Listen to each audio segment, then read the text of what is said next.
Okay, can we start the meeting, please? Have the city councilors take a seat? School board members?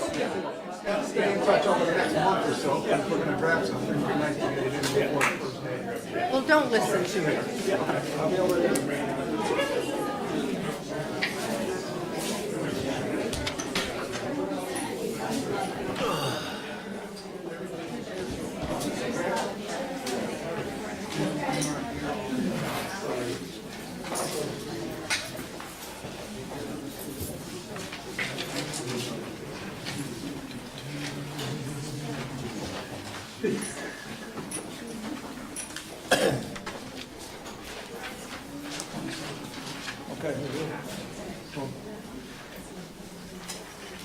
Okay. Well, welcome, good evening, and I'd like to call to order the South Burlington City Council meeting of November 5th, 2018. It's a special joint session. It began at 6. We had a little reception, and then we have a regular session starting right now, and in a few minutes we will have a joint session with the school board. So why don't we, the first item of business is the Pledge of Allegiance. Would you like to start, Elizabeth? Pledge allegiance to the flag of the United States of America and to the republic for which it stands, one nation, under God, indivisible, with liberty and justice for all.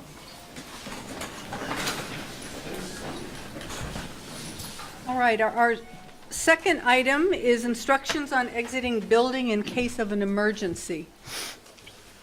If we have an emergency tonight, fortunately we have our two directors of public safety with us, both our chiefs, but in lieu of their direct intervention, if we do have an emergency tonight and we need to leave the building immediately, please go out these two side doors that exit to the outside and gather in the parking lot to the south. If for some reason those doors are blocked, please go back out into the lobby, back out the main entrance and around the corner, and we'll gather in the parking lot. Tom Hubbard and I will be responsible for making sure the building is cleared, so please, everybody leave expeditiously. Thank you. Before we get into any more of the agenda, I just would like to ask us to have a moment of silence. This past 2 weeks has been horrific with murders, unfortunate shootings or car accidents. We also, unfortunately, Tim Barrett is not here tonight. His father passed away unexpectedly, so he's in California.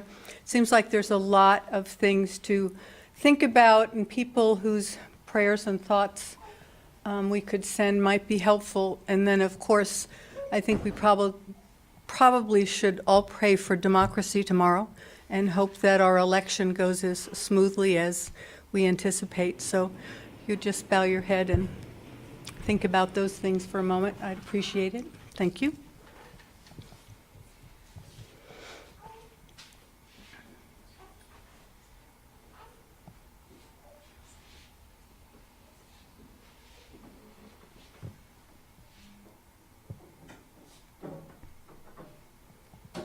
Thank you.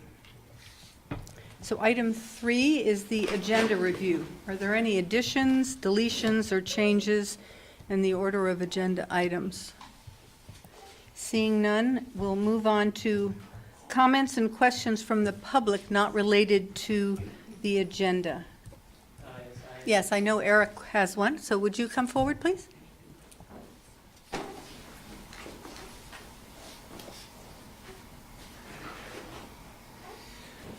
Hello, my name is Eric Simmendinger. My family owns and operates Champlain Farms gas stations in Vermont. I graduated from South Burlington High School in 2009 and then went to Clarkson University for mechanical engineering and graduated.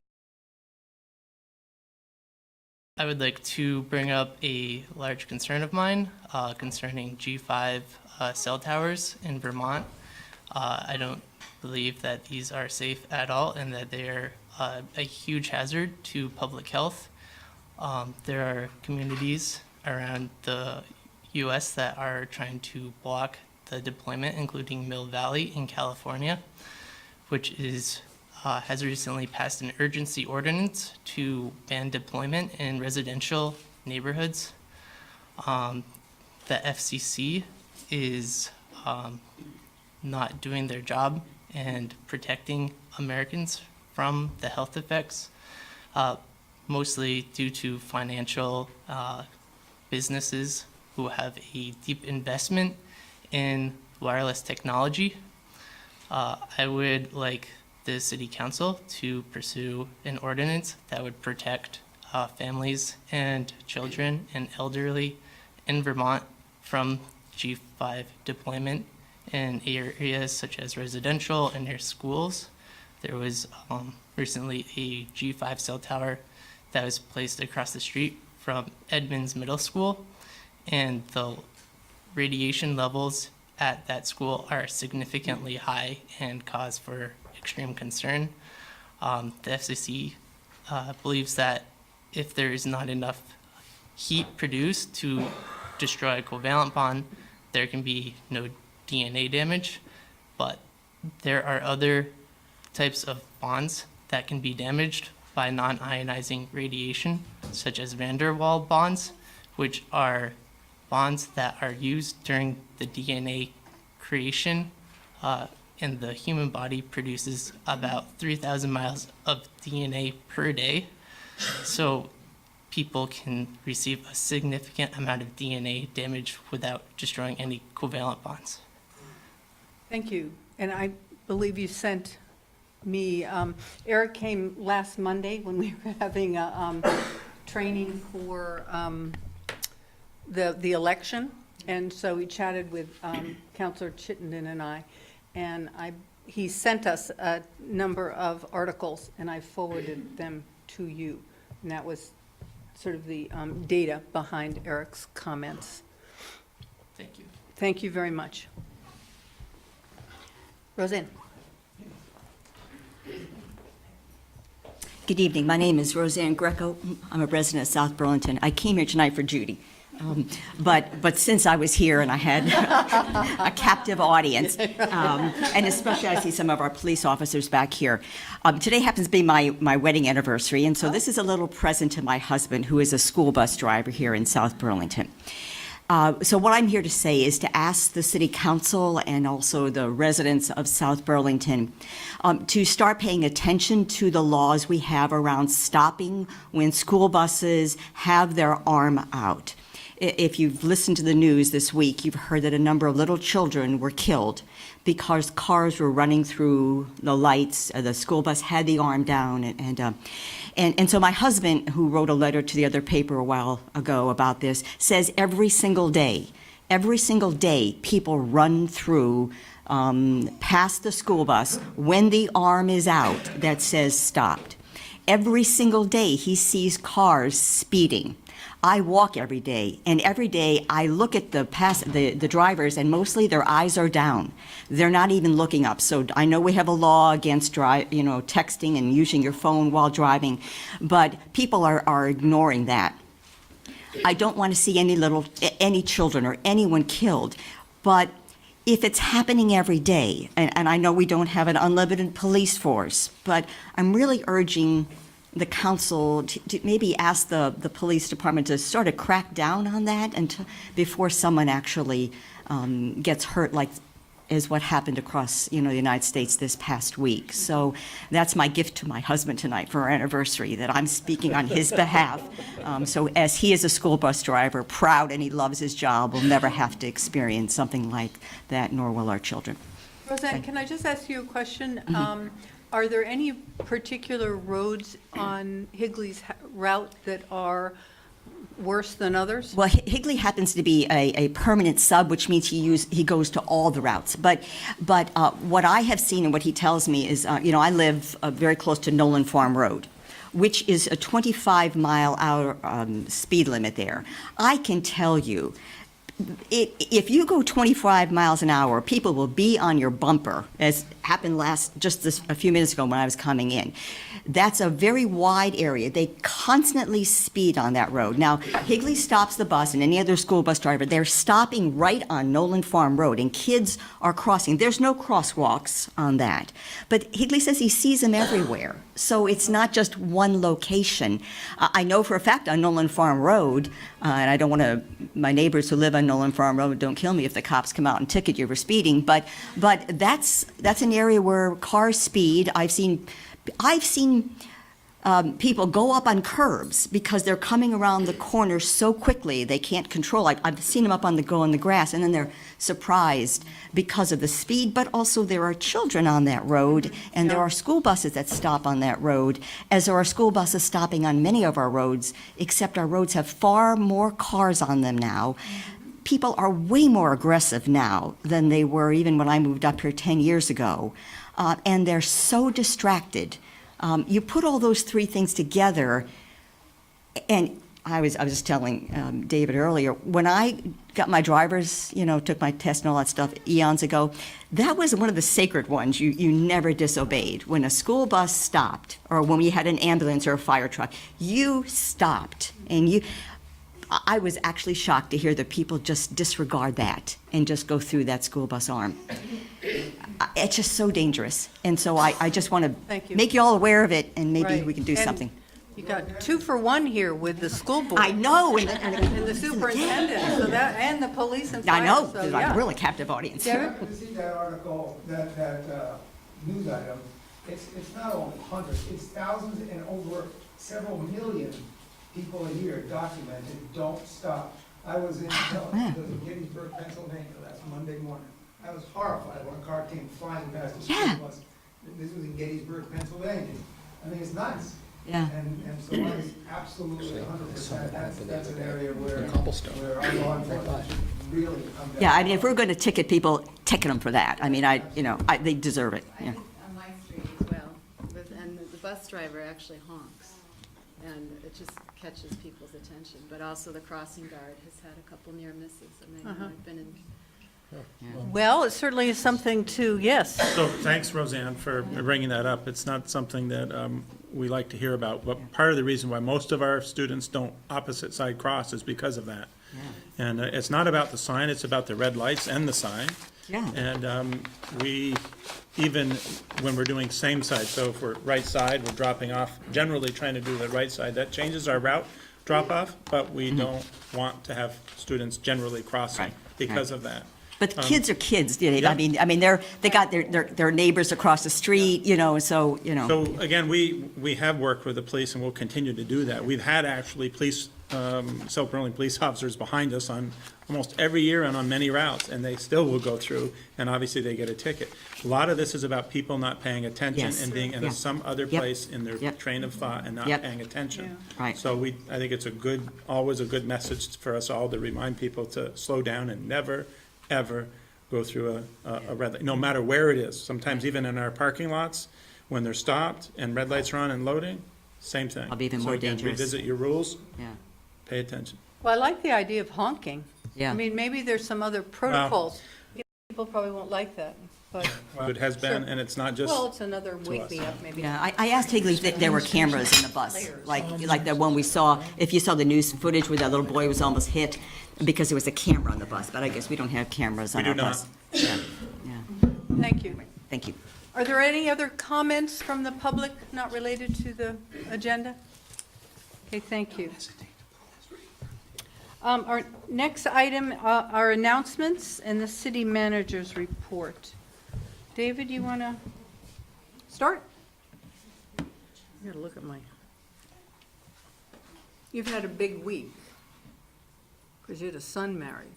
Oh, I thought you were talking to that David. No. Counselor Kaufman. Yes. No, I had a busy week. I can try, but I don't know if it'll be very complete. Wasn't here most of it. I had a middle son married, yes. In Charlottesville for a very exciting time. We were thrilled to have Ellen and Ted join us down there for that occasion. And a good excuse for a good road trip. So that was the bulk of my week, really. I mean, that ate up a week. So there it goes. Okay, good enough. Megan, anything? Visited my son too, but he's not yet married. Okay. Well, I was busy. I can't remember how many different public meetings on the city center that I was one of the presenters, but there were several. So that took some time, and it was great. Not a whole lot of people attended them, but I think Patrick Leduc and Jennifer Kochman helped with the presentation, so I think we answered a lot of questions, and it worked out well. The other thing I did with Kevin and Paul Connor, we were, the three of us were invited to meet with the Energy Committee, and they, and again, I forwarded that information to the council about the becoming a net zero city and some examples of what Montpelier has done in terms of energy efficiency and really adhering to some of the agreements that the council voted for. And so we discussed options, and we'll continue to work on that. But that was I think a really excellent meeting and very helpful. I also got training on for the election tomorrow. There are new screens that are really quite cool. They're designed for people who have some disability, such as auditory or can't fill in the circle very well. And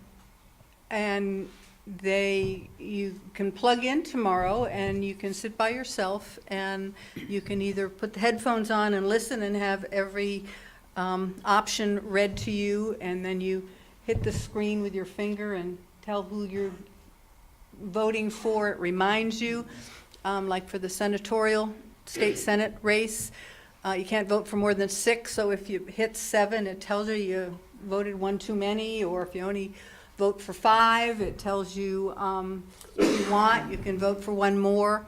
And then at the end, you check it and you press a button and it prints it out on the ballot, and then you go over and insert the ballot in the machine. So it's a very interesting, and I don't know how many people will use it, but you can do write-ins. I mean, it's the whole process that I think is another example of this community and the state trying to make voting fair and safe and legal, and have that really important paper trail. Yes, you have a question? Are the voting machines connected to the internet? No, they are not. Okay. I know there's been Yes, there concerns in the has. community about. I think Vermont is really ahead of the curve in terms of really making sure that we have elections that are really safe and effective, and can't be screwed around with. So, okay. But I'd be happy to hear that paving is scheduled to start tomorrow on Market Street. So the section that has been under construction is nearing the base, and the utilities all nearing completion. Depending on weather tomorrow, it's supposed to rain a lot, I think, but paving may start tomorrow and be completed by the 20th. So we anticipate that Market Street will be open again to public travel on the 20th of November, which would be great. Now, this isn't just paving to get something down for the winter and then dig it up in the spring. This is the first layer of pavement that's going down. Next spring it will be built upon, but that section of the road at least is reasonably, of the base is completed. The contractors will continue to work into January probably on the sides of the road. You know, we have bike and pedestrian facilities on both sides, but that will not be in the road, so the road will be passable. And again, we're hoping for the 20th. It is possible that it would happen as early as the 16th. Donna was here. Donna tells me that there were 2,931 early voters, the largest for a non-presidential election year ever, and even exceeding some of the election years. So it places third all time. So 2,931 early voters. Wednesday, the school district is hosting a visioning session at Trader Duke's for your visioning committee. I'll be there for most of that. Helen already talked about the Energy Committee meeting. The Planning Commission has introduced or has issued some recommendations to the council as it relates to the studies for the interim zoning bylaw, and I will be sending that to you first thing in the morning. And then, of course, in preparation for the public hearing on 11/13, November 13th, which will begin at 6:30 here. The Burlington Airport Master Plan session will be on 11/13 at 5 p.m. So for those of you who may have participated in the first one, the next one is 11/13 at 5 p.m. Also, we learned this week that the airport noise exposure map project has now been delayed. They had hoped to deliver information, the first map, to the public on December 5th, and that now is being pushed back at least into January, if not early February. We just found that out. Also, for the council, on your agenda for next week, or the next meeting in 2 weeks, and I'll talk with Helen about this, we need to have, per newly passed statute, Mark may know more about this, we're required to update the city's conflict of interest and ethics policy. And so we'll bring that to you for your first review at the next meeting, and then it has to be adopted prior to July, but we thought you'd want to take a look at this. That's on the website as well, is it not? It currently is. The current one is. The current but one. it needs to be updated, required by the recently passed statute. So that's all I got. Okay. Item 6, we have a minute. Consent agenda for the consider and sign the disbursements. Any discussion? Okay, all in favor signify by saying aye. Aye. All right. So right on time, whoa.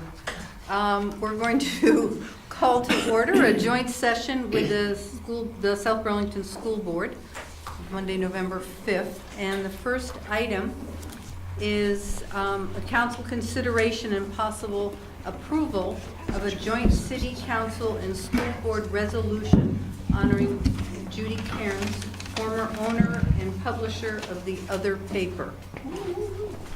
So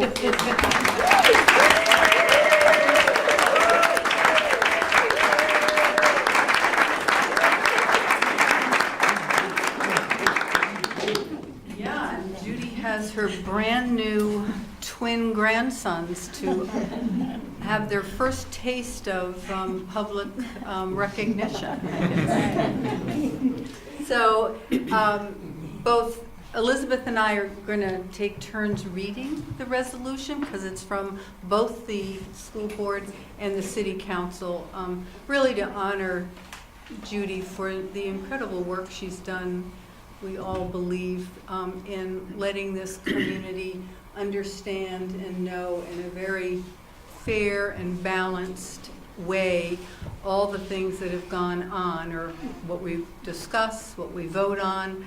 Certainly we have had lots of issues for both the school board and the council that have elicited strong differences of opinion, I guess, in the public.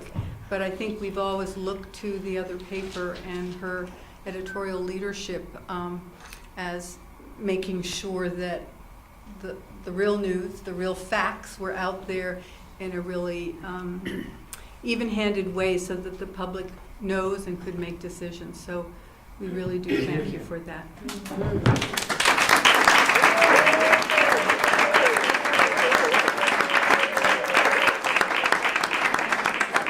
Okay, so this is the joint resolution recognizing and honoring Judy Cairns.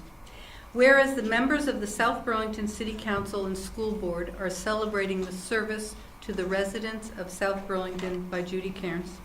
And Whereas the community has benefited from Judy's service to the community through her work at the South Burlington publication, The Other Paper, and whereas Judy began working in advertising sales for the former owner of the publication in 2000 and remains steadfastly committed to the growth of the paper with its move to its current location on Williston Road in 2004, and whereas Judy became the third owner when she purchased the publication in 2008 and wholeheartedly committed her time and efforts to the growing community of South Burlington, and whereas Judy was recognized in 2011 for her service to the community as the recipient of the Frederick H. Tuttle Memorial Award, and whereas under her leadership, The Other Paper has won awards from the Vermont Press Association and the New England Newspaper and Press Association, and whereas Judy has had an abiding commitment to share the news responsibly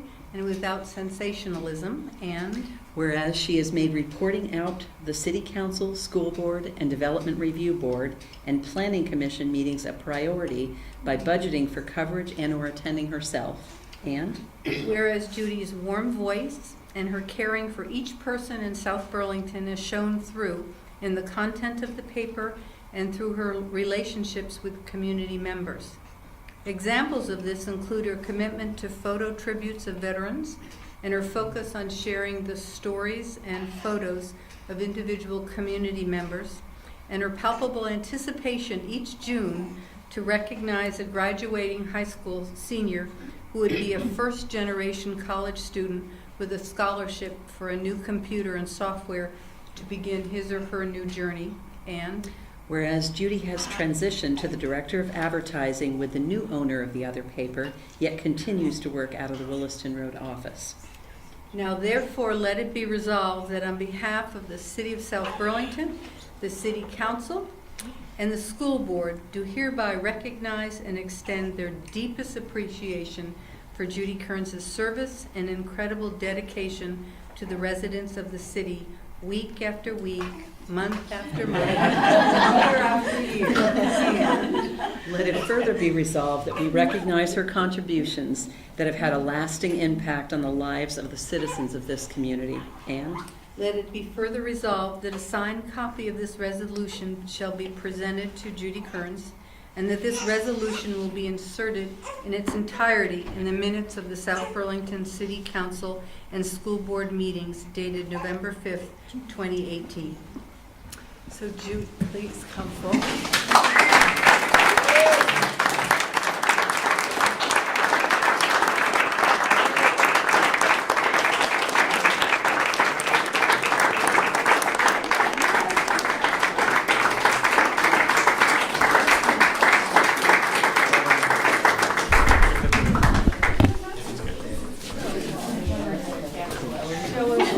I know.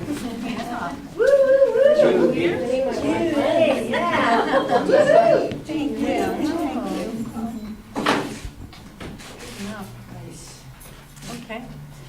Do you have a few words? Do I have a few? May I? You may. You want to finish the table at a mic? Please do.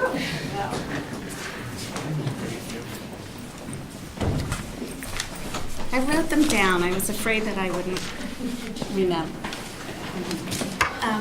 I can't tell you how much this means to me. I'm so humbled by this. It's so unexpected. And to be acknowledged for work that I found immensely gratifying on its own is just, it's beyond expectations. It's really overwhelming. So thank you all. I really appreciate it. I first discovered South Burlington with my children, Emily and Kevin, nearly 30 years ago. And through the eyes of a young mother, I discovered the magic that South Burlington offered through its schools. And I fell in love with a community that warmly embraced us and offered so many opportunities throughout the city to be involved and to belong and to experience true community. I feel so lucky to call it home and to have had the opportunity to do work that I care so deeply about. When I took the helm of the paper from its previous owner, George Chamberlain, I had a simple mission: connect the dots. That truly has been my mission for these 10 years. Over the last decade, it's been a true privilege to record the history of the city and its people, and to shine a light on what connects us as a community. We've had our share of controversy and heartache, but that's been balanced by a good deal of accomplishment, success, and joy as well. In the process of gathering the news and telling the city's stories, I've had the opportunity to interact with so many people in the school, and all of you. The school board members, over a period of time, have changed. School district superintendents, administrators, staff, teachers, city managers, deputy city managers, the chief of police, the fire chief, firefighters, and the policemen, the department heads and city staff, city councilors, and countless members of volunteer committees. All of the people that keep the city's engine chugging along and understand the importance of an informed and an engaged community. And I'm grateful for all of their help every step of the way. All of you have been so willing to help with endless requests. Tom, I always had budget questions for information, no matter what I needed or when I needed it, especially on deadline. And what I learned along the way is that one of the biggest successes of this community is the dedication of so many people who all work hard toward a shared common goal for South Burlington. And I'm so honored to have had the experience of working with you all. And I know that the new editor at the other paper will continue this same dedication to community journalism. Reporting on the endeavors of the city and the school district and local businesses and why it matters has been the foundation of my work. But what I loved most was bringing neighbors into each other's lives every week with individual stories of struggle and success, and the kind acts and the good deeds of countless residents who have made our little corner of the world a better place. Connecting the dots for community, that's been so important to me. And of course, while I'm the one sitting here at the table, the work of bringing the news to the community could never have been accomplished without the dedication of a small but mighty other paper family. Here.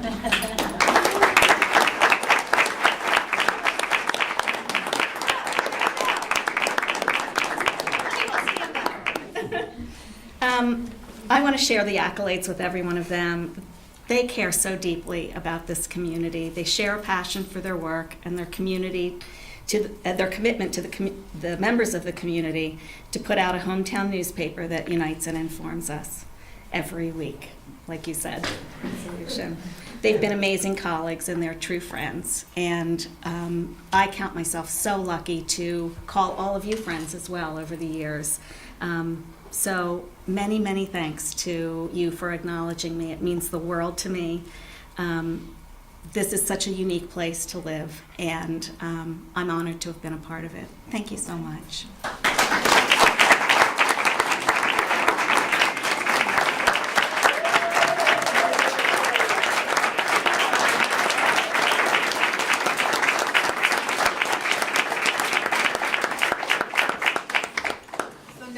This really official. Each of the select board, the city council and the school board needs to vote on this resolution. So I would, it's all printed and signed. We just haven't voted on it. So I would entertain a motion for the city council to approve the resolution as presented. Second. All in favor? Aye. Aye. And I will take a motion to approve the resolution. So moved. Second? All in favor? Aye. Motion passes. So it's now official.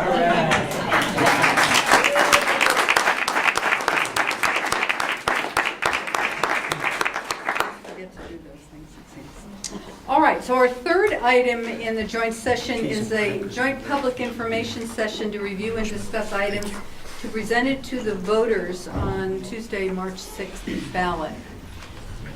And as I mentioned earlier, we've been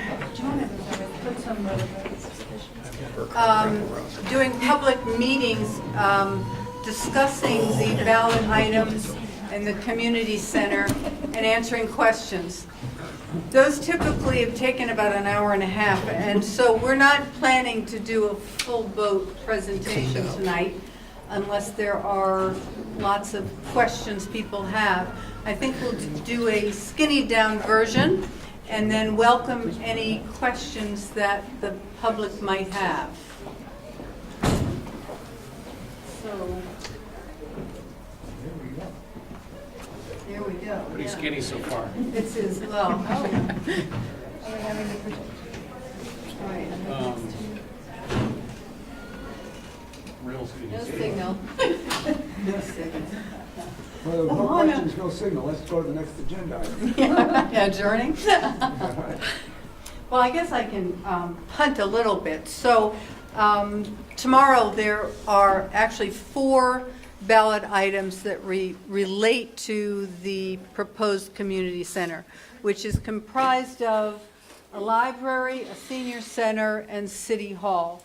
And on the screen is a picture of this beautiful meeting. I would like to point out that this has been developed over quite a few years of discussion. I mean, it goes back all the way for 30 years or 40 years about wanting a city center and a new library. But the last 3 years has been a rather intensive effort to bring the community together to talk about their needs, their desires, a number of different articulations of what a new library could look like and what would be included in it were presented, a lot of feedback from the public. We talked about the cost and scaled down some of our hopes and wishes, and what you'll be voting on tomorrow is our best guess, I guess, or version of what we think is really an important, critical piece to making the city center a vital place, drawing in people so that it truly does become the center of our city where people want to go and meet and enjoy the auditorium or the library after dropping off their kids at school, pay their taxes, come to dedicate their time, volunteer time to a lot of different commissions and committees for the city, to a really beautiful building. The first and second floor are the library, the senior center's on the first floor as well. City offices are on the top floor. Really critical to being able to utilize the option on the land here and build this building, because it really is built out to the edges of the property, was a really important agreement with the school board that allows us, this is a picture of the project site, that allows us to have a land swap to enable us to include really critical and required parking, some of the parking needs for the library and the city offices, as well as putting in the sewer and water and utility lines and wastewater issues for the building on this piece of property from Marcotte Central School. And then it also allows the school department to have the option to, if the bond passes, to potentially lease this building, a current building we're sitting in, as new school offices, administrative offices, and then over time, if they wish, to actually purchase the building for a really nominal fee, to take some of the give them some opportunity for utilizing instructional space in the middle school and the high school for instructional space, and centralize all their administration here.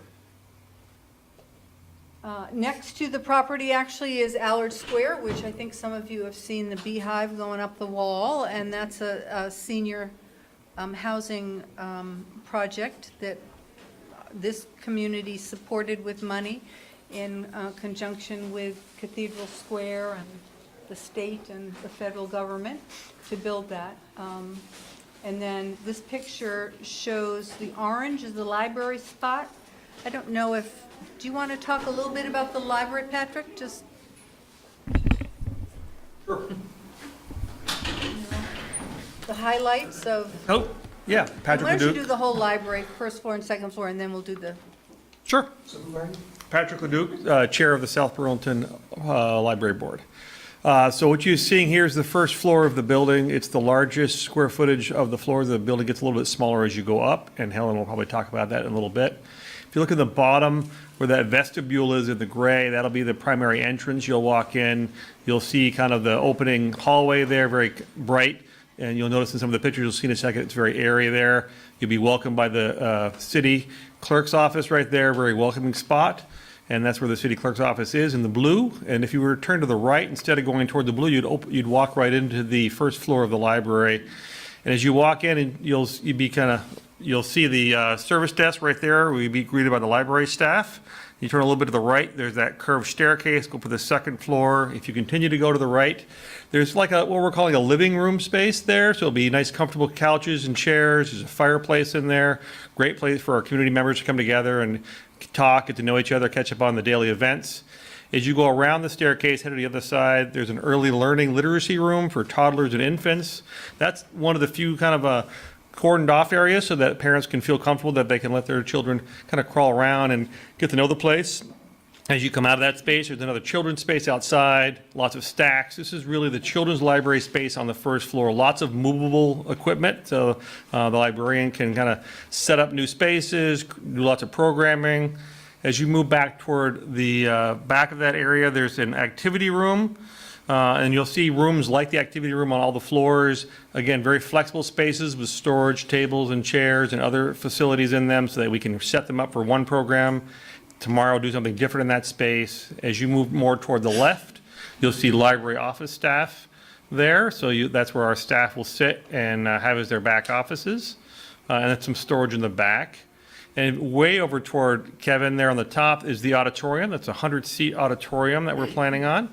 We're doing some design work on that toward the last hours here, and I don't think that's quite nailed down. Might be a raised stage, might not be, depending on how much room we need for the ramp to move up to that. We're hoping for retractable seating, so that can have multi-uses in that space. So this is really great. As you walk in the back of that, there's entrances in the back as well. So there's the parking. You see where the parking is going to be. You'll see that you can park in the back, walk in through the back. You can be in the front. Whether you come up on a bike or you walk up or you park on the street, there'll be lots of places to park and entrance into the building. Kevin's now showing you the front entrance, the architect's rendering of what that will look like. You can see, go back just one for a second there, Kevin. As you go down that hall, you'll see artwork. So I think we're envisioning that we'll have local artists there as well. And you go toward the right where the gentleman in the hat is, where Kevin was a second ago, you'll go into that living room space. And you'll see the fireplace and the stairs going up. Again, as you look toward the stairs, you'll see it's very open and very airy there, lots of windows in the building. And you'll continue to go up.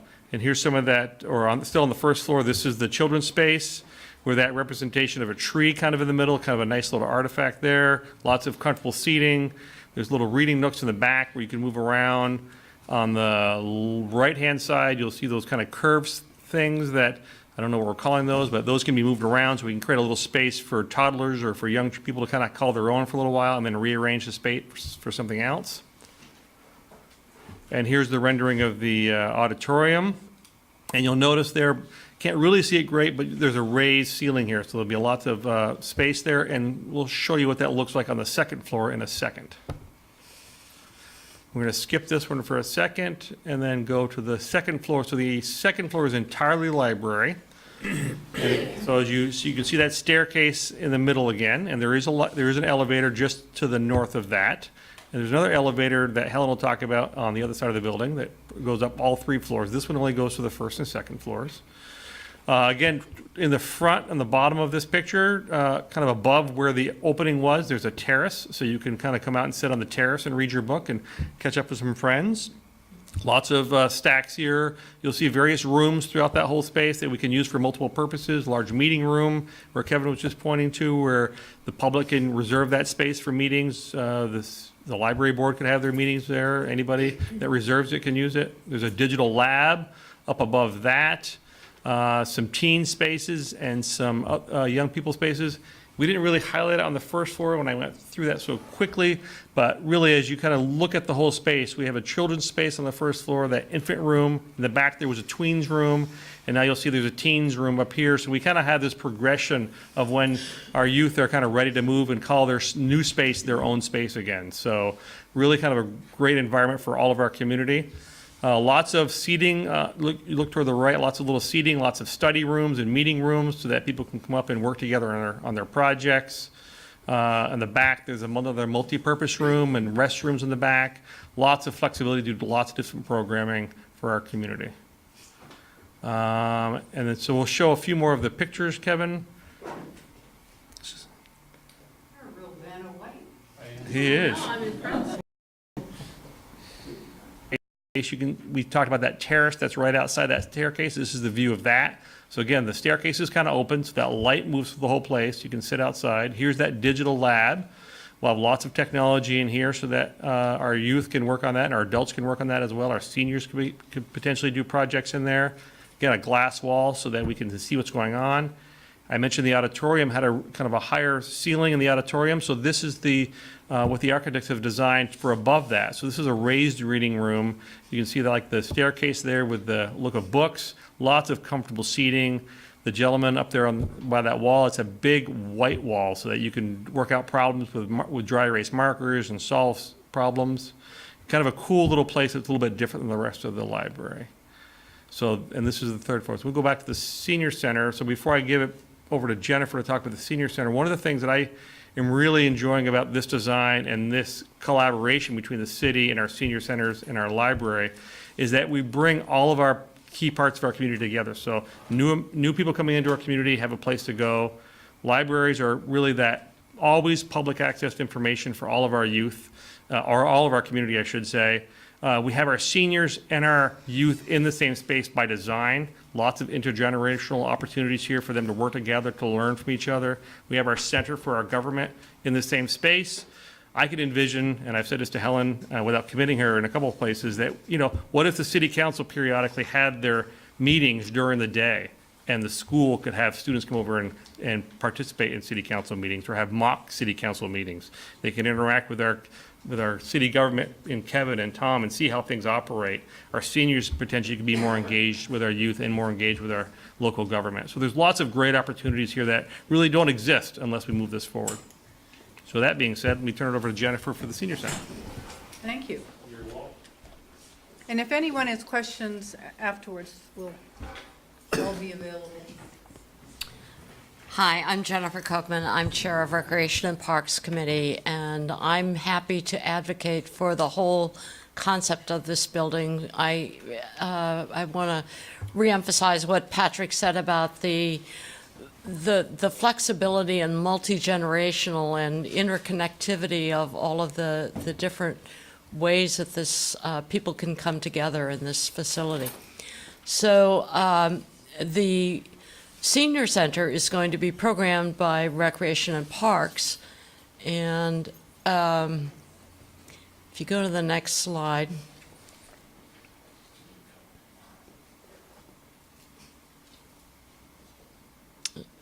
Whoop, wrong way. Okay, the Senior Center is comprised of a large meeting room space, seating for about 90 people for meals when the tables are set up. Right now, we can hold senior lunches in this room once a week, and we'll be able to offer that a lot more frequently in this space. The tables can be removed so that we could have light kinds of exercise classes or dance classes or various kinds of things. There will be a nice sound system in that room. Off to the left at the top is a senior living room, and that holds about 12 to 15 people. That will have a flat screen TV so that I know that for me, getting good programming is pretty darn expensive, and not all of us on fixed incomes have the kind of money to buy those. So we'll be able to program around having some good television, good movies with discussion and so on. That will also be a more intimate kind of meeting room for people. The other part down below where, yes, is a catering kitchen. And that will allow us to do more elaborate kinds of meal preparation. The whole senior center space, which is enclosed, could be rented out to the public for events, for various kinds of parties, anniversary parties, birthday parties, whatever it is that you like. My friends tell me, and I'm a senior, that they want more of this. They tend to go either to Burlington or to Charlotte for their senior programming. They don't like to drive in the evening. They don't like to drive in the winter.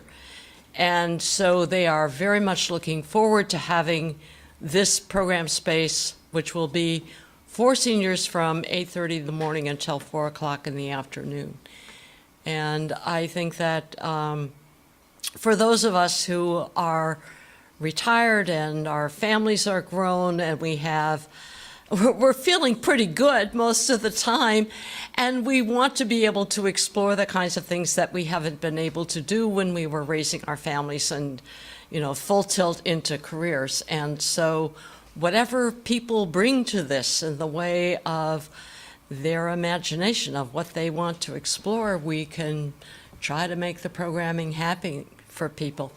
The next slide shows, I'm not sure where this schedule is from, but it shows how packed a calendar can be with programming just for senior center.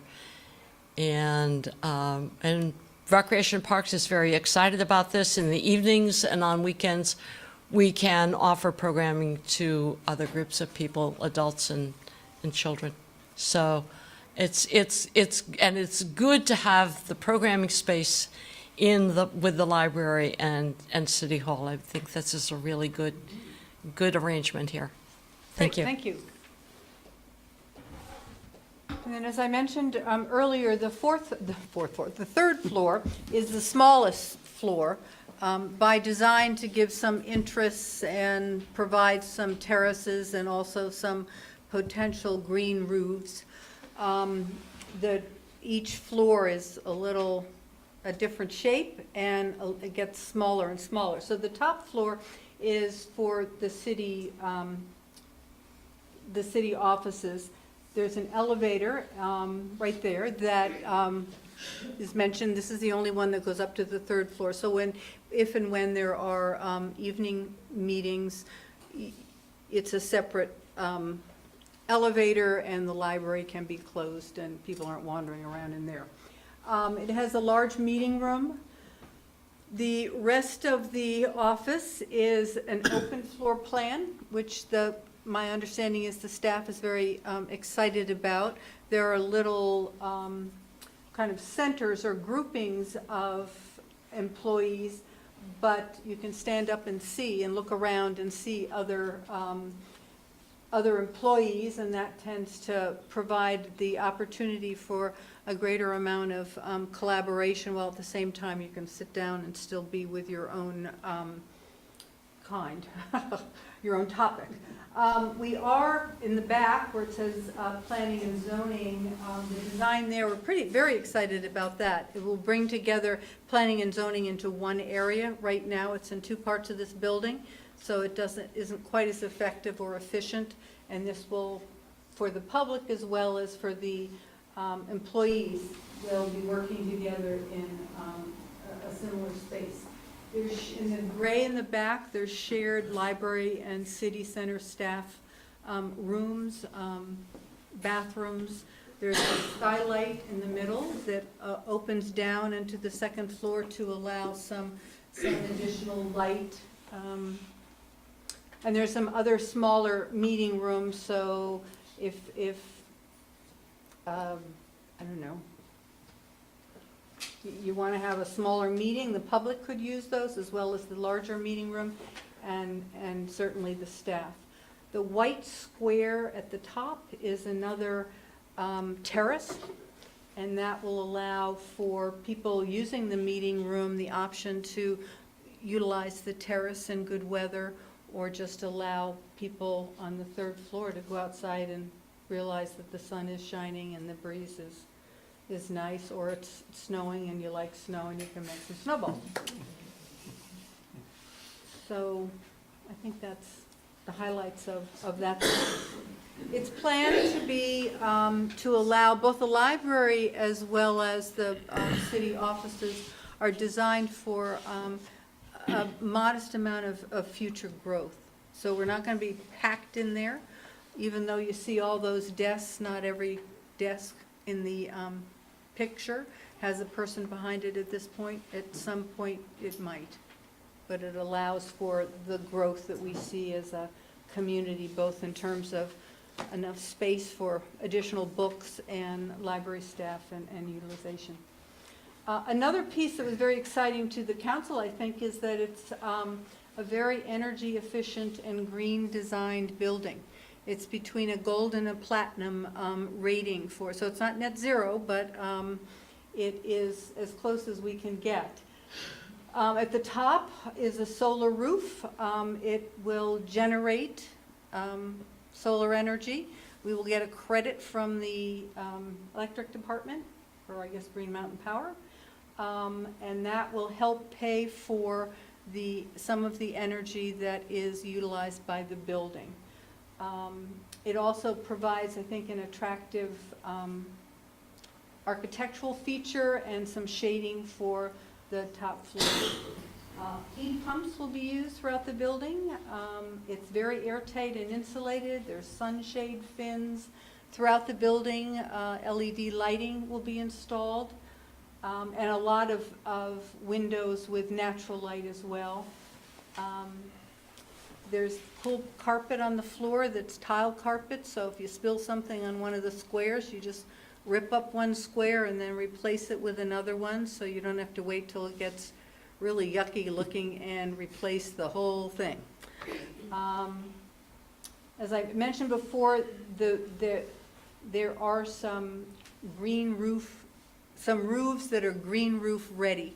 We didn't have the money at this point to install green roofs. They tend to help with energy efficiency, keeping the floor below warmer in the winter and cooler in the summer, but they are green roof ready, so if the time comes and we want to do that, we can.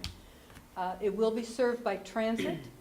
There'll be bicycle parking, and there's geothermal and heating and cooling, and another nice feature in the front of the building, thanks to David Kaufman being so certain it was so effective.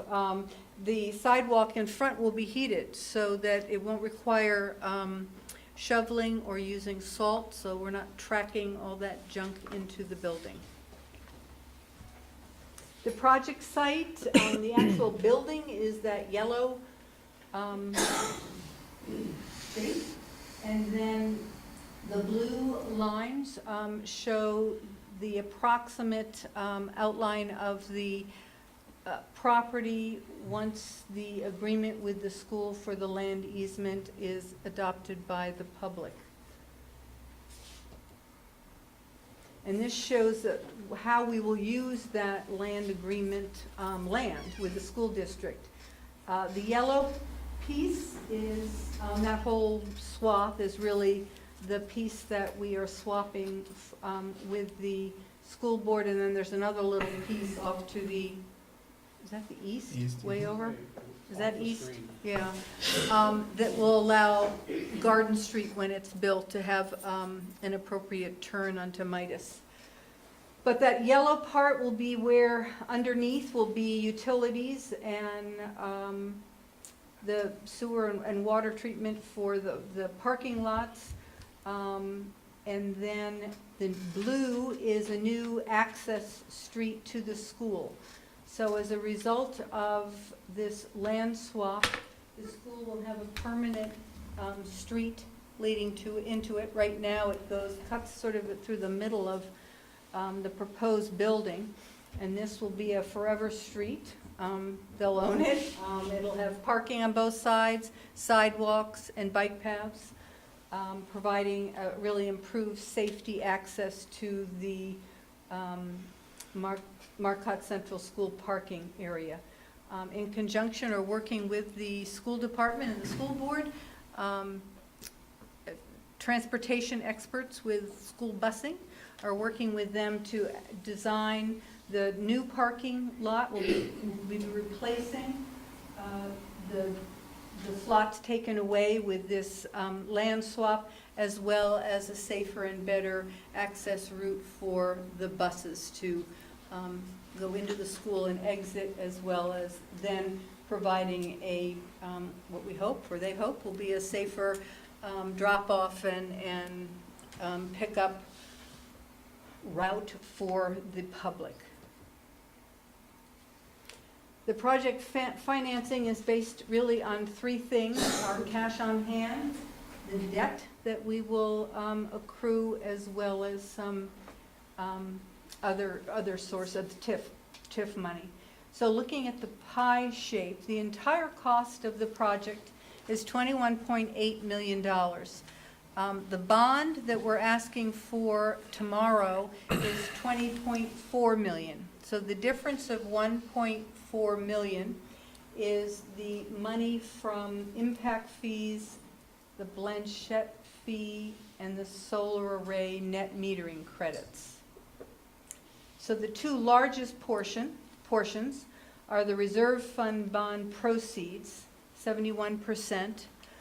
We have been, past 5 or 6 years as a council, we have set aside a chunk of money every year in our budget within the current tax structure right now, or tax rate, to put into this reserve fund, knowing that at some point we hoped we would be building a library, a community center, a senior center, new city offices, and kind of like a college fund. We knew it was going to happen in the future, so we started putting money away.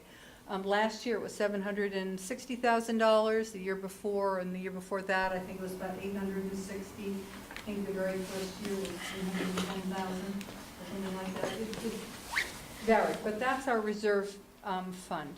And we anticipate continuing to put or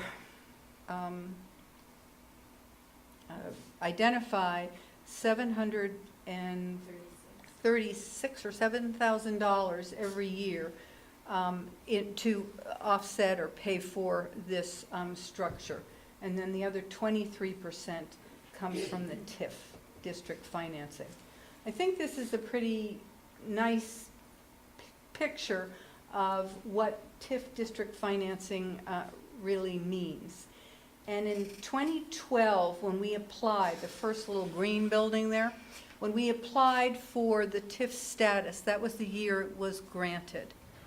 And at that point, that was the baseline for the property tax value, or the property value of city center.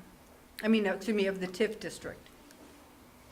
Then as how the TIF works is when you build a new library or put in a new road, I guess, or you, the private sector builds something, the property value increases because you put something on it. In this case, it was an empty land. In other towns, I think probably Martin can better describe why the legislature created the TIF, but I think it was really designed to help towns that had dead centers, and this was a way to revitalize downtowns in communities all over Vermont. We are looking to create a city center, so we started with sort of a cleanish slate. The land had value, but there was not much on it. So the future property value is really these the tax increment, and that's the blue sort of second story on the building. And those dollars are split between improvements and city and state funds. So 75% of those new taxes on the additional value, the city of South Burlington is able to retain and use to help pay for this public infrastructure. 25% continues to go to the City General Fund, and the State Educational Fund. It's for a time limit. The whole TIF is a 20-year program. But that is how the tax incremental financing program helps to incentivize and support communities to be able to afford some of the public structures in a downtown. I think I've been through all of this. We are anticipating, therefore, the $5 million in the second column is what we estimate to be the TIF dollars generated to support this. And they will be collected, or we'll be able to keep that differential for 17 years. The $15.4 million is the reserve fund. And as I said, that's coming from within the current tax and budgeting of the city. And we'll continue that.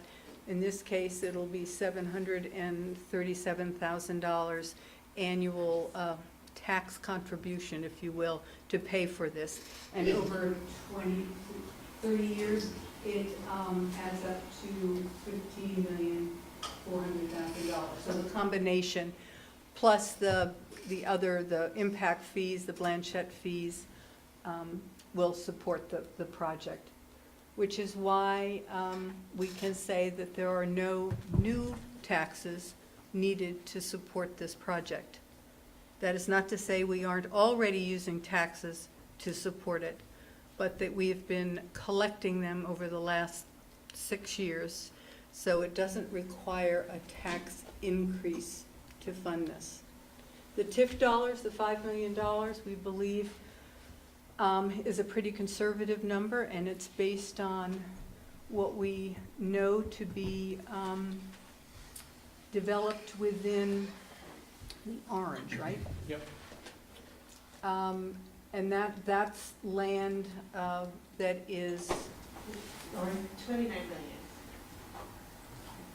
That's what that was. oh, yeah, I'm sorry, but the $5 million for this project is coming from what we envision as the development within the TIF. The total amount that we anticipate generating through the TIF development, public and private, is 29 million. No? Just in This that whole, area. just this area. San Remo Drive is part of the TIF as well. So if there's anything developed there or improved upon, that's money that could be used for something else. If you look, the top orange is Allard Square that they are moving into. I think the grand opening is in 2 weeks. The blue is this community center project. Then down where it's yellow off Garden Street, if you walk through there, you can't drive through, but if you walk through, there's a big hole. They're building a 60-unit affordable housing rental unit that the Champlain Housing Trust Fund is going to own and operate, and that's there. The other yellow or orange, yellow square are the buildings that are already built, the 2-story apartments. These are the new ones. Oh, under those are the construction. new ones, Yeah, okay. they're under construction today. And then there's already 12 that are built there. And the other orangey stuff is, it's in it's potentially, has state permits. It is controlled by Snyder Braverman, and they are certainly anxious to build private sector housing or whatever it is they're gonna build. We don't know. They're planning it. So that's kind of the TIF subdivision and development as we see it. Do you have any comments on the land swap or the? No, I think, Helen, you've done a good job of sharing kind of the connection to the school properties on Rick Marcotte and also 575. Obviously, with the success of all of the ballot items, if that happens, then the conveyance of the land happens, and then in exchange, 575 becomes this available space for the school district. So I think what's important for people to know is that all articles need to have yeses on them. Yes. We have two of those articles, one of which is what you conveyed in the conveyance of land. There's actually three conveyance pieces. There's this 0.7 and 2.1, 2.1 small little areas that are being conveyed, if that happens. And then there's the Article 2 is the actual lease, to enter into a 3-year lease agreement with the option for 2 additional 3-year periods, and then, as you said earlier, the option to purchase.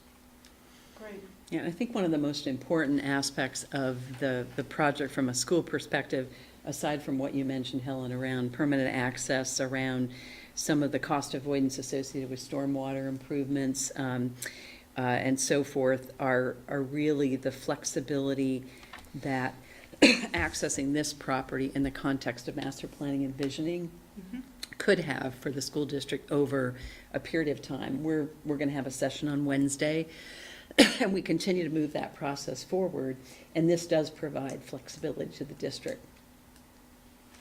Okay, great. And I would say, you know, in addition to what you said about the parking lot, I mean, there's some added improvements for us, obviously, with parking and bus traffic in and out of our lot. As you said, we currently don't own our entry, so there's some improvements, options there. I think also for a school district, knowing who their neighbor will be, being the city folks, is also an important component too. So I feel like that's something that needs to be shared. Right. So, yeah, the first article for the city is, do we want to build the community center and assume $20.4 million in debt? Article 2 is, should we acquire the approval, actually build the building and move into the building, then this building, city center, would be available to the school district. And then and then there's 2 articles, as David mentioned, from the school side that talk about the land swap, and then the next agreement, article is the next to the lease and potential conveyance. And then, of course, we also have, I gotta put a pitch in, the city has a 3rd ballot item that is a stormwater pond, and that's a $300,000 item, 100% of which will be funded by state and federal dollars for clean water, but we need to put that out as a bond for this community, so that will not be impacting anyone's taxes either. So are there any questions or thoughts or comments from the public? Okay. I hope you all will not believe this vote positively for all of that. Yes. Okay. Thank you. All right, so, motion, no? Okay. We have a motion to adjourn in a second. So all in favor? Aye. Thank you very much. Look forward to continuing to work with you. Give us a big hug for not saying anything.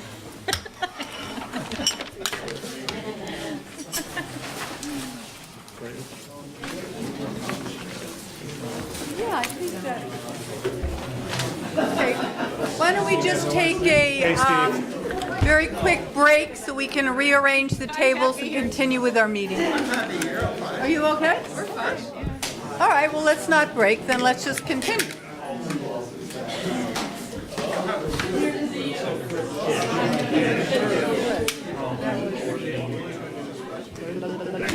Okay, yes. Oh, I'm sorry.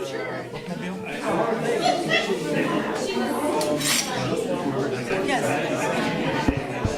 Yes, you can. Patrick Ledoux.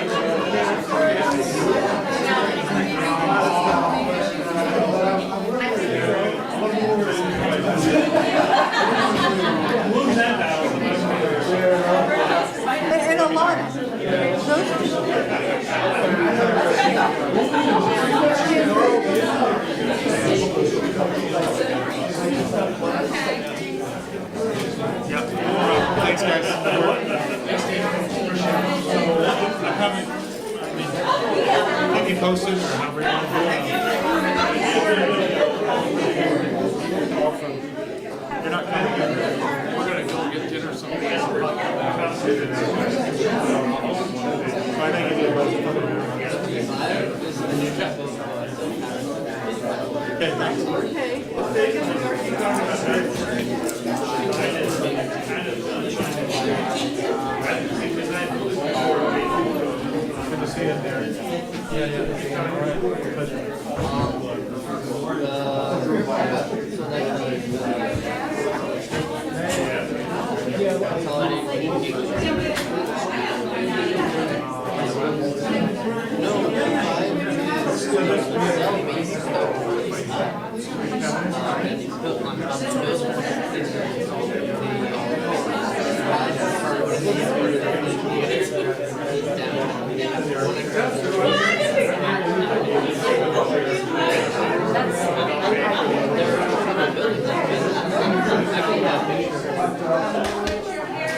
So originally, cell towers, those will go for miles and miles, but these will only go like down a couple streets. So the amount of electricity gets absorbed in this area, cell towers.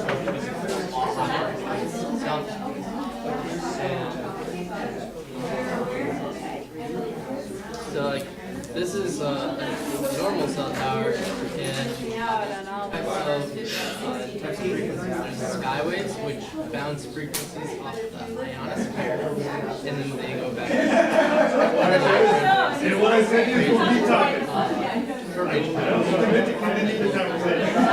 Communicating internationally. When you use international communication, it's actually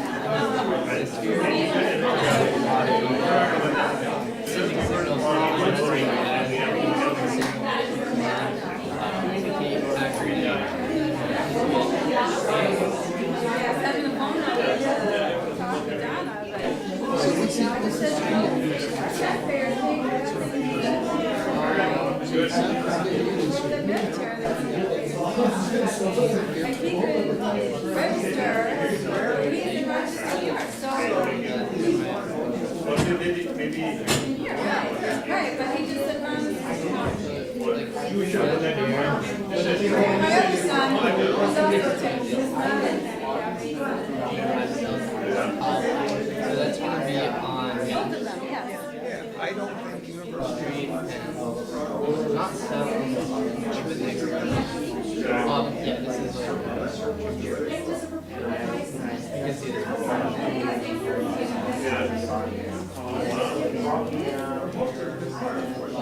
This was like when the ground freezes 0 Celsius, and when it gets colder, there's moisture. If they don't pay Okay, now I know why you don't need it.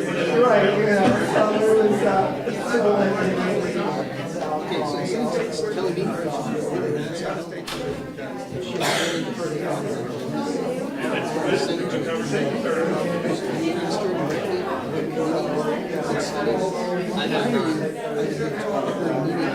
And say, is there a committee that this can be sent to? Committee that can study and so that they can do that. To a study committee, like the environmental committee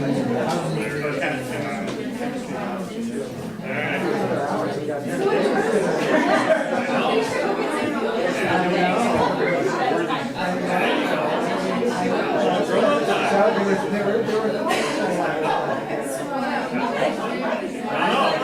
think you should go. I think it's a good thing it is. I don't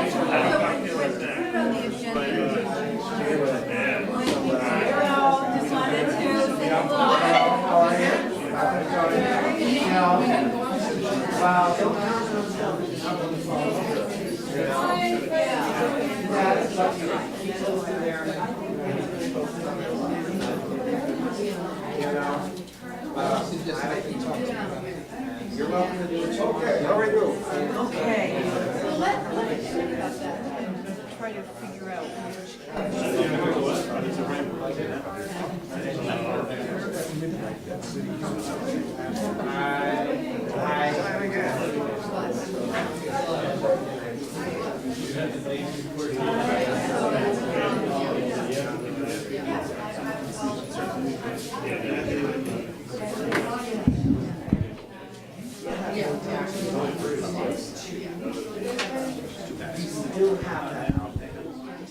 That's a straight out lot. You should go. And you should go. Taxes on you for a long time, you worked hard and now. For a long time, you worked hard. I don't know if they would look out. Look at this, it says no taxes. What is a category 5? Or whatever we're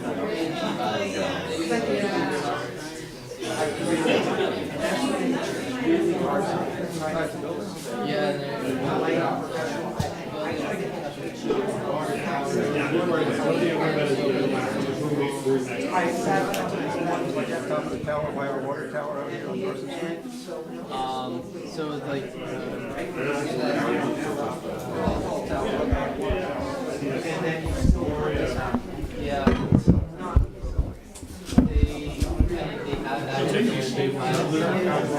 Rates up here, increase of power difference go by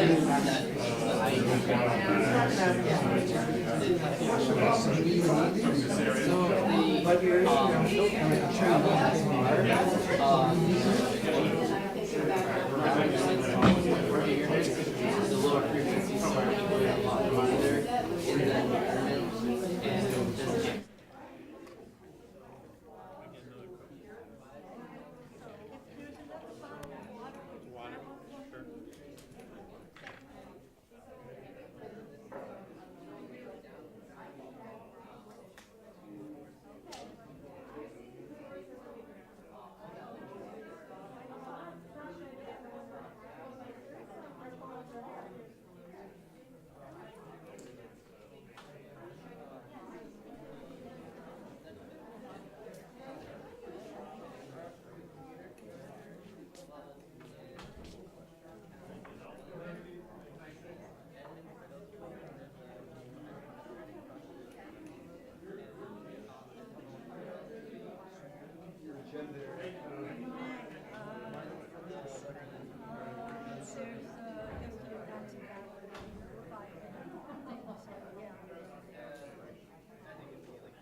Unless you want to comment on Tom's bridge design, you might not. Culvert, no bridge. Culvert, third bridge, no bridge. Yes. 6 inches wide. 10 foot. Oh, good, oh, good. I hope it convinced you to support it. I hope it did. Oh, you're very welcome, we love it. All of us. He's gonna be there. Oh, well, thank you.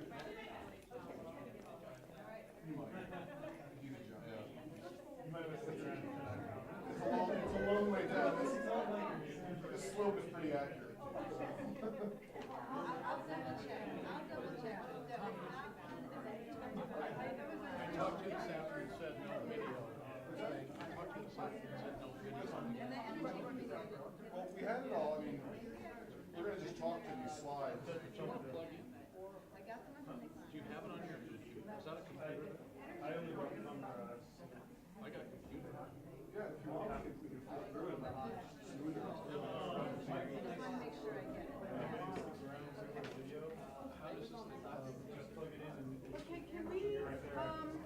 Whoops. Yeah, my older brother, I'd like to call the meeting back to order. my little brother both went to South Burlington High School. Well, watch for Helen's email and take some action. Okay. Make a real difference on it. I look forward to it. All right. Okay. Whoops. All right, I'd like to call back into session the South Burlington City Council meeting of November 5th, and we'll continue with item 7, appointment to the South Burlington Library Board of Trustees.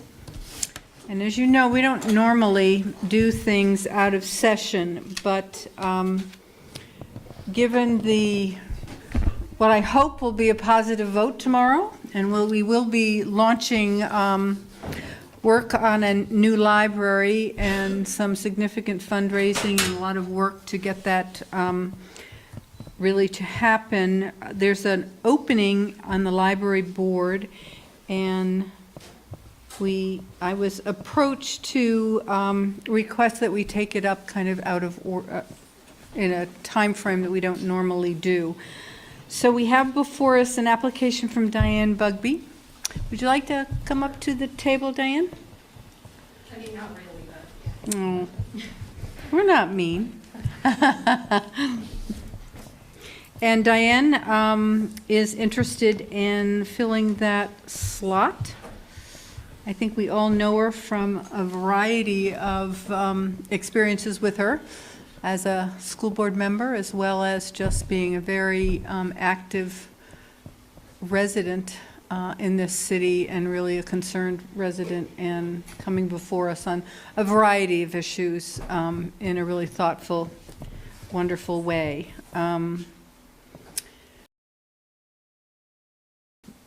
Would you like to, I mean, you sent us a great letter that pretty much outlined why you'd like to do this. Maybe you can just reiterate that briefly again, and if anyone has questions. Sure. So service and giving back to my community is something I really value, and is just kind of a part of who I am. And most of my volunteer work really has been with the school district, and following my kids first in their classrooms, to being on the school board, to different district initiatives. And we're semi-empty nesters now, and I was really looking at, how else I could be involved in our community. And I noticed that there was an opening on the library board, and I wondered, what does a trustee do? What is their role? And so what I read was that the role is to help the community librarian fulfill the mission of the library, which is the South Burlington Library strengthens our community through abundant opportunities to learn, share, and succeed. And there are certain values that when I read the values, I really believed that I could get behind and thought I could support this. So inclusivity, respect, helpfulness, credibility, fulfillment, democracy, and privacy. Those are the values that the Board of Trustees adopted, and I feel like those are values that I hold and that I could support our community librarian and the rest of the trustees and our community. I think that just as a family, we've enjoyed many services in South Burlington since we moved here in 1990. Our first son was born in 1992. We raised 3 boys here, and one of the most welcoming things that happened to us is that after each of our children was born, the library dedicated a book to each of our children, and I remember going with them to the library, finding their book, reading it together, and it was very special. I remember also the intergenerational aspects of the library and how important that was. My eldest son used to love this giant atlas that was in the library, and I remember him connecting with a citizen about that and hearing stories, and so I really find that that's an important aspect. And when the library moved out of the high school, I thought we really needed to be intentional to really keep those opportunities front and center, because I think those connections are really important. And the libraries are places where people come together where they might not otherwise have opportunities. And I think that's really important for a city to have a place for people to belong. And when the library had its grand opening at the mall, and I heard that there were 300 new library cards, that was amazing to me. And I thought those were people that we hadn't reached in the other location. And I think we're just going to go from that to more. And it's an exciting time, and I'd like to be part of that. Professionally, I work in an area where I'm involved in planning and organizing and coordinating and meeting and facilitating and trying to bring people together and identify points of consensus. And we can't always achieve consensus, but we can make sure that people are heard when they have different perspectives. And I think the library has had some, some areas where people have come from different lenses, and they have viewed things differently. And if I can help in any way as a member of the Board of Trustees to support that process, and our the team of trustees and our community and you, I just would like to be part of that. Great. So. Well, that was a great sales pitch, man. Hired. With that sales pitch and this fabulous letter that you wrote, I move that we approve Diane's application to the Library Board of Trustees. I will second, assuming that Diane has done her homework, she knows when the meetings meet, she knows that Yes. she's available. Yeah. Yes, so the one thing I just want to be really transparent about, the evening meetings work really well. I think it could be a struggle for me for daytime meetings because I work full-time, but it seems that most of the commitments are in the evening. So as you deliberate, I just really want to make sure that you know that. Okay, and I'll Well, I just think note that's- that I've seen you at every meeting, we've discussed this library over the past year and a half, if I recall. So you have been a really regular participant in this discussion. We're not doing much deliberating, let's vote. Yeah, all right. I just wanted to let her know that I have taken notes. All right, so all in favor? Aye. Aye. Thank you so much. Excellent, Thank you, and I appreciate this opportunity, and I'll do my very best. That will be wonderful. Let's get this thing built, all right? You are welcome. Mr. Chairman. All right. And thank you so much for offering to do that, Diane. Okay, item 8 is review and possible action to select the preferred alternative for Muddy Brook stream crossing near Kimball Avenue and Tom DiPietro. Where's the clicker? Do you have it? Oh, I got it. Just tell me to move the slide. Okay. We're full service here. For those that don't know me, I'm Tom DiPietro, Deputy Director of Public Works. And with me this evening is John Olin from Hoyle Tanner and Associates.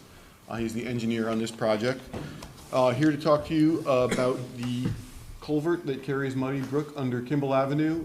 As you may recall, it failed in the spring of 2017 and was subsequently closed. We installed a temporary bridge and reopened it in the fall. And then beginning around the middle of this year, we got a grant from VTrans so that we could look into different alternatives for replacement of the failed culvert, because that temporary bridge is temporary, obviously, it can't be there forever. So we have been working very closely with the town of Williston. We are collaborating because it's on our border, so kind of a 50-50 approach here we've taken with Williston staff. And we've had a couple of meetings already in Williston in front of their select board to get public input. We talked to the bike and ped folks from both the city and the town, and we've had a pretty good turnout for that.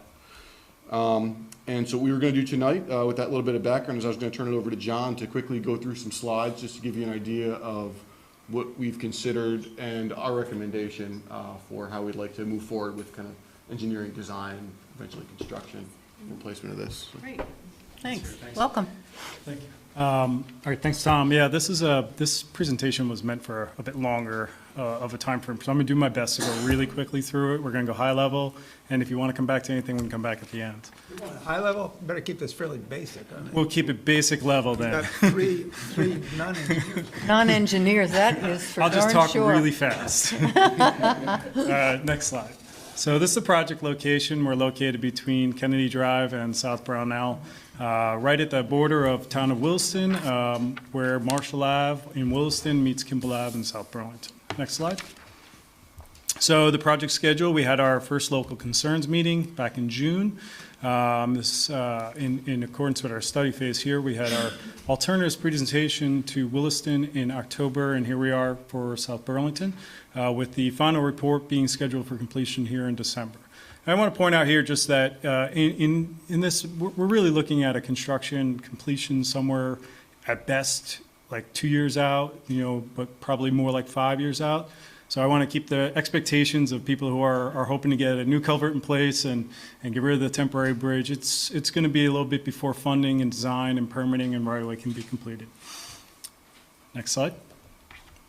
So this is a background on the culvert. We have an existing 15-foot diameter metal pipe that heavy corrosion caused it to fail in 2017, and the 150-foot temporary bridge was put in place.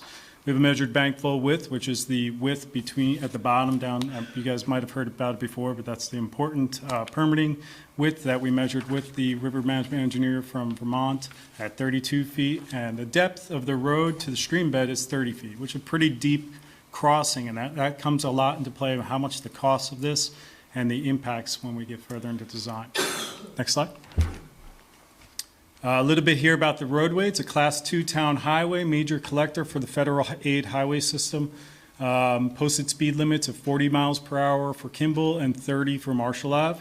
The bike and ped facilities, we have a sidewalk on the north side of Kimball Ave, just west of the project location, and it ends just before the Muddy Brook crossing, the same as that 10-foot shared use path, which runs along the south side of Kimball Ave on the South Burlington side.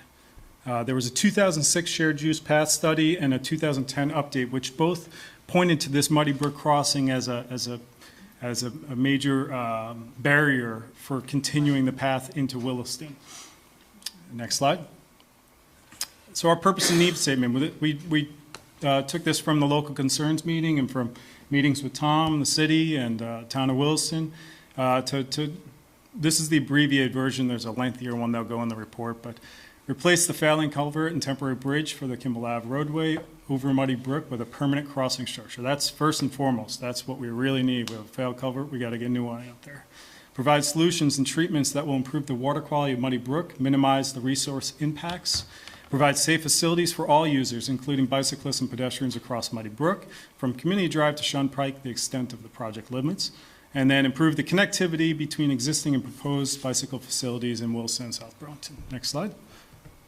Okay, this is just some fun stuff from our hydraulic study showing the before and after from a 15-foot diameter culvert to a wider crossing. You can see there's a little bit less storage upstream. Upstream would be on the bottom side of your page. Downstream, it flows south to north. I'll move past this slide and keep going through this fast, but this is a fun one. We get to see, it's like if you dropped a whole bunch of ping pong balls into the water, and this is what it would look like. And that helps show us where the flows are going and where we might have some areas of storage and increased velocities and stuff like that. Next slide. So is what we had a 50-year flood or a 100-year? It was undersized. So at just that 15-foot diameter culvert, the 50-year storm, it would be that 32 feet, crossing. It was really undersized. And what it could pass, even past a 100-year storm, actually. The problem is that the velocities it would be like a fire hose out the other end of it, So you can see it really backed up a lot of flow and then caused really high velocities. And that's part of what the problem was, is downstream we have a large scour pool that formed because of the undersized culvert. Thank you. And here we have the proposed structural elevation. This is actually a precast concrete arch. This is we'll get to a little later. I shouldn't say it this early, but it's the preferred solution with a span of 33 feet and a rise of 8 feet. The rise is the stream bottom to the underside of that arch. Next slide. Quickly through the matrix here, our first alternative, which we always have to look at in a report, is the no-build alternative. So that doesn't do anything. That's not a viable option. We have to replace the structure.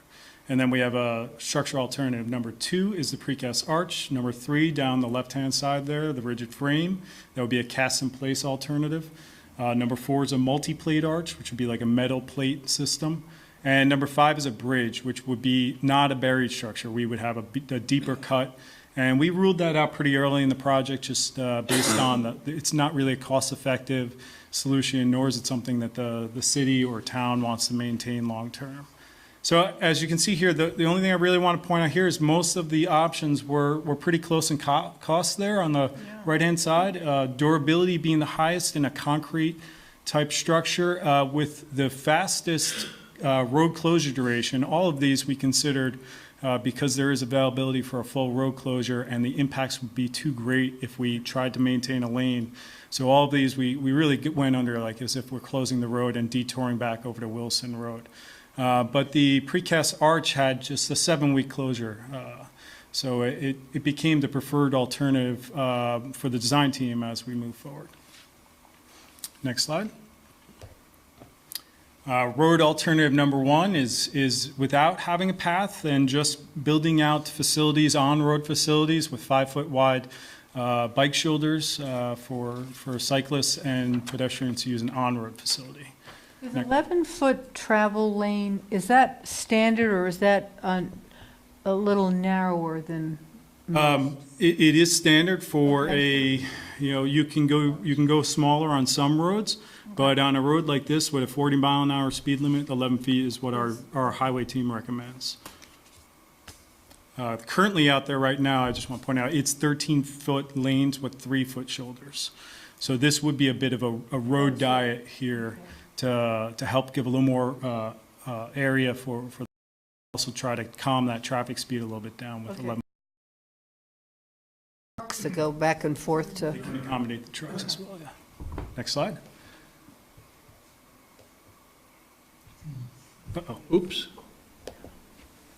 All right, so this is just the plan view on that alternative. The only thing I want to point out here is you can see on the left-hand side, there's a bright green line. That's that north sidewalk that's to the west of the crossing. It's really a sidewalk to nowhere and doesn't, we don't want to promote people going down that. We'd rather have them, if they're going to get on road, be back on road at Community Drive. So we show that as being removed. Next slide. And this is the alternative number 2 for the road. So this is a 10-foot shared use path. We're continuing the shared use path that exists on Kimball Ave across this crossing with a 4-foot buffer or green space. In this case, because it's really, you're still fairly close to the roadway, we feel you should have a vertical offset, so a curb in place there to just provide that extra bit of protection. What we did here is we maintain 11-foot lanes and 4-foot shoulders, because in the original meeting, we did hear there's going to be commuting cyclists that are still going to want to stay on road, so the 4-foot shoulder provides an adequate facility for them to stay on road and be safe there as well. Next slide. And that's the plan view. Again, now on the bottom, you can see that darker gray line, which is the shared use path continuing across, and we stop it at the driveway on the other side.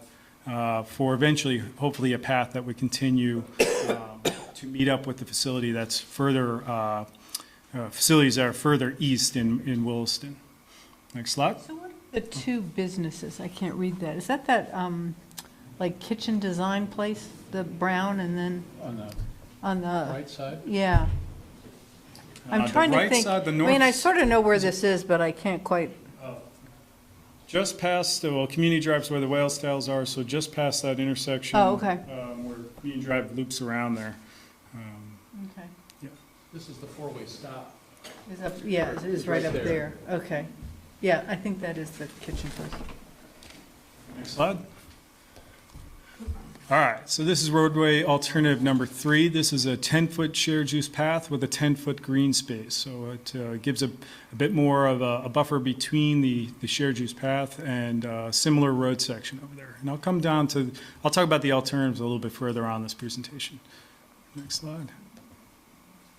Again, so this is similar, just shows you where that path is. We can go to the next slide. All right, so this is the matrix, and I'm just going to kind of jump down to the preferred alternative, which came out from the design team as well as from the Wilson Select Board, which is the bottom one. Road alternative number 3, the 10-foot green space. So that has the 4-foot shoulders, the 10-foot path that continues across. The benefits are it provides the best bike ped safety with the user comfort.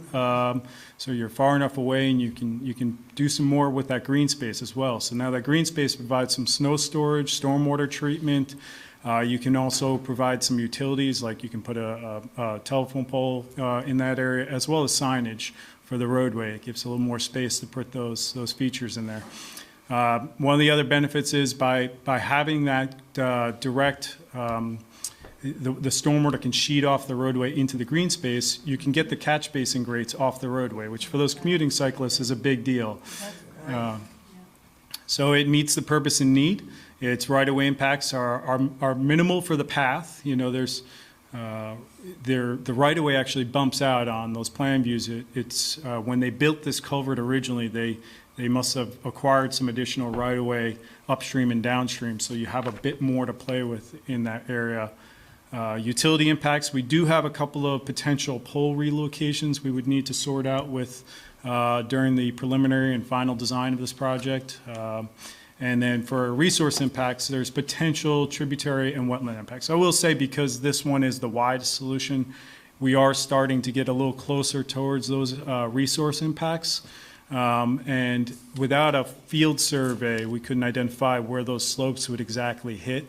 But they're going to be small. It's going to be very minimal, and there's potential to just, you could do a little more structural work to try to reduce that down.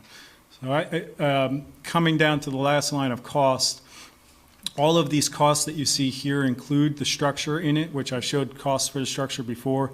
This is the roadway end structure, the whole project for construction only. If you were to put in an additional cost for engineering services and management to finish the project, it'd probably be another $200,000. So I think we've talked about it being a $2 million project in total. All of these, as I said, they have a full road closure, and the utility impacts are relatively the same for each one of them, with some light temporary utility relocations. We'll go to the next slide. I think I'm almost done here, and then we'll get to questions. And, that's it. Oh, good. I was almost done. So the goal of this meeting is to come away with a preferred alternative for the project to move forward with. So hopefully, as you can hear, I think to date, the project team and the town of Wilson have identified that 10-foot shared use greens, 10-foot path with a 10-foot green space, which is road alternative number 3, and the precast concrete arch for the structure as the preferred alternative. I believe that's in the memo that Tom sent around. It is. Questions? David? Question, is there lighting on the structure? There is no lighting, is there any lighting on that The only reason road? I ask is because typically when there's bridges and things like that, there's lighting from ancillary sources like a store or something like that, or what you mentioned, you know, there's a business on the other side. Then you hit these crossings and there's no lights at all. So there's no lighting anticipated with the structure at all. So the way this road would, and the finished Well, product. that would be for, I'm sorry, that would be for people bicycling, you know, after dark, for example. Right. And just the project itself, you probably won't even notice you're going over a crossing. So from the road surface, and lighting, I think, could be So something it won't be that like we a bridge. recognize as a goal for bike and ped, but from the surface, it'll probably look like the rest of the Oh, I wasn't path. even referring for the vehicles, I was referring for bike and ped, just because you got a long section of no alternative lighting at all, just something to keep in mind, I You thought. can look at it in their future design. I just thought phase. something to keep in mind. Remind me, who pays for this? This is what, 80% federal, 15%? We don't have any, the grant is 80%, and we're sharing the remainder of the cost with Williston, 50/50 right now. Going forward, we propose to do the same kind of split with Williston, but in that first slide you saw, we still have to go out and find those funding sources to cover as much of this as possible. And that's sort of the next step. 80%, so that 1.6 million is federal. Hopefully, yeah, ideally. And then the other 400,000 is split between South Burlington and Williston.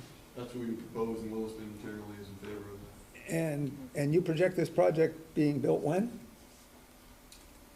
2 to 5 years. It all depends how long it takes us to line up that 80% funding, and then go through our preliminary. 80% have to be approved, does that have to come funneled through the State Agency of Transportation? Or does that come directly to South Burlington? So V-Trans has a number of funding sources. There's a couple of funding sources out there. But it has to be run through V-Trans. Some of the funding sources go through V-Trans, and likely for this it would. So the holdup is then, I don't know how else to phrase it, waiting our turn in line, so to speak? Is Because that- this would go into the transportation budget, the state transportation budget? We would have to make an application to Uh-huh. certain grant programs. It would be through a grant program, so it's not Okay, like so they the budget Town the Highway grant Bridge and then- program. This okay. doesn't qualify for that program because it started off as a 15-foot crossing. If it was over 20, it could have been eligible for that one, but, so in this case, it only qualifies for certain programs. There are some that are easier, like the Town Highway Structures Program or Town Highway Paving Programs. They have lower caps though on their total amount. So we've been talking about next steps of what to apply for. And then the larger ones that are through the Municipal Aid Bureau. So that would be, you know, the MAB group with V-Trans. Those are the ones that have a little bit more of a time frame around, even once you get in, they anticipate that when you go through their step-by-step process, it will take a bit longer to get to final design. How much are we paying for the rental of the temporary bridge? $200 a month. To what? $200 a month split with Williston. $200? A month split with Williston. Well, that's a pretty good deal, I Yeah, guess. it is. So I guess I always find it shocking that they were able to rebuild a bridge across Lake Champlain in 2 years flat from start to finish, and we can't do a simple culvert and bridge in 4 or 5 years. That's nuts. So you should do it just, a lot quicker, but again, I think we want to get those funding sources lined up first, or else Yeah. the burden falls on us. we don't want that to happen. Just push them as hard as you can. I think the design you've suggested looks excellent. And do we need a motion? So we need a motion So moved. to Second? select the preferred alternative for the stream crossings. Okay, we got a motion and a second. Is there any further discussion or questions? And you're referring to road alternative? Road 3. alternative 3 Got the structure too. and structure 2. All right, all in favor, signify by saying aye. Aye. Push them as hard as you can. Yeah, thank you very much. And I will keep lighting, as I mentioned in the report. I will put lighting in the report to consider during final design. Yeah, It's just a good for the- point. For the bike and ped piece of it. Got it. Thank you. Thank you, everyone. Thank you very much. Well, it doesn't have the same economic priority, and they could quickly get us a rental bridge, right? We could build it next year if Mr. Hubbard has $2 million laying around. Yes, there we go. Exactly. Okay, item number 9 is the status and report on the paving projects and plans for next spring. Justin Rabideau, welcome. Hello, good evening. Justin Roberty with the Public Works Department. In the last, 8 or so weeks, we have paved and completed 16 streets or subsections of streets throughout the city. It started with the base of Dorset Street was our first project. And since then, we've been going nonstop as recently as Saturday, but we had some weather, so. And we have 3 sections, 3 others remaining. And we hope to have that done, again, weather permitting, within the next week or 2. At the conclusion of that, we will have completed our paving contract, which includes an FY18 carryover into our FY19 paving program. We will have spent roughly $1.4 million in just a little over 2 months on repaving in the city. I have the list of 16 streets we've paved, and the 3 that are remaining, I can rattle that off. What if are you the would like. 3 that are remaining? Spear Street. Uh-huh. From Pheasant Way to the Shelburne Town Line. For those of you that go the back way into Colchester down Airport Parkway, we've put a shim coat on Airport Parkway. We have to finish that job. And we're doing a small section of Timber Lane. So those are the 3 roads that are left. Okay. Again, with Airport Parkway kind of being half done at this point. Okay. I know Tom will be happy to. And can I ask you on the Spear Street segment, will we have bike lanes as fat as or as wide as Shelburne? So we will have, I guess, Is that gonna look Kimball seamless, Avenue or that is it- that we just repaved. Kimball Avenue is a good example of how we would answer that question. Before we showed up and repaved Kimball Avenue, I think as these guys were just saying in their previous presentation, there was a lot more road space given to the vehicular lane. So you had what we consider today substandard, call them fog lines, edge lines, what we now call bicycle lanes. If you drive our repaved and restriped Kimball Avenue, you'll notice that there are 5-foot bike lanes. It's all done within the same curb-to-curb distance. Okay, So on Spear Street and anywhere on any of these projects, whenever we have the opportunity, we restripe the road to give as much space as possible. 11 has become our default road width. We'll consider going down to 10 under certain circumstances. We don't want a lot of trucks. We don't want transit. We don't want high speeds. So we'll squeeze as much as we can when it's safe and practical. But again, today's 11-foot lane, not too long ago, we're 13, 14, 15 feet wide was kind of you'd have a 15-foot wide lane and a 1-foot edge, so we're just repurposing the same amount of space. Okay. So Spear Street will be as much room as we can get. However, the section of Spear Street, kind of from Overlook back towards Swift, there wasn't enough room to put adequate facilities on each side of the road. So in working with the Bicycle and Pedestrian Committee, we chose to give a lot more of that room on the west side of the road, where there's kind of people use it frankly as like a walking path. So when faced with those types, and Allen Street's another example, when faced with, we don't have enough room to do both, what's the more practical side to provide a facility? We'll make those choices too. Okay. And is that true also of Van Sicklen? That is such a skinny little road Van Sicklen is really narrow. We're gonna be lucky to have bikes. 1 or 2 foot. There's not a great option for on-road facilities other than share the road. Okay. But it's just a really, we repaved They it have last it, month. they have repaid it, but I don't think it's been striped yet, has it? Correct. Yeah, yeah. I Again, was just curious. So it's tough enough to find good weather for paving, then, striping comes afterwards whenever they can find some dry time. to make a road like that wider, and I only say that because there are a lot of bicyclists, and people walk on it. I mean, I think they're nuts. Because there's no place to walk, and it's like because there's a ditch. It's just really expensive. Well, you have Van Sicklen and a lot of South Burlington's roads in the southeast quadrant are non-curbed. So you generally have adjacent roadside stormwater collection, ditches or swales, varying levels of formalness. So moving those, you have utilities, mailboxes, probably other right-of-way issues. So what might look like in the abstract of just put 3 feet, it's much more of a project from a cost standpoint.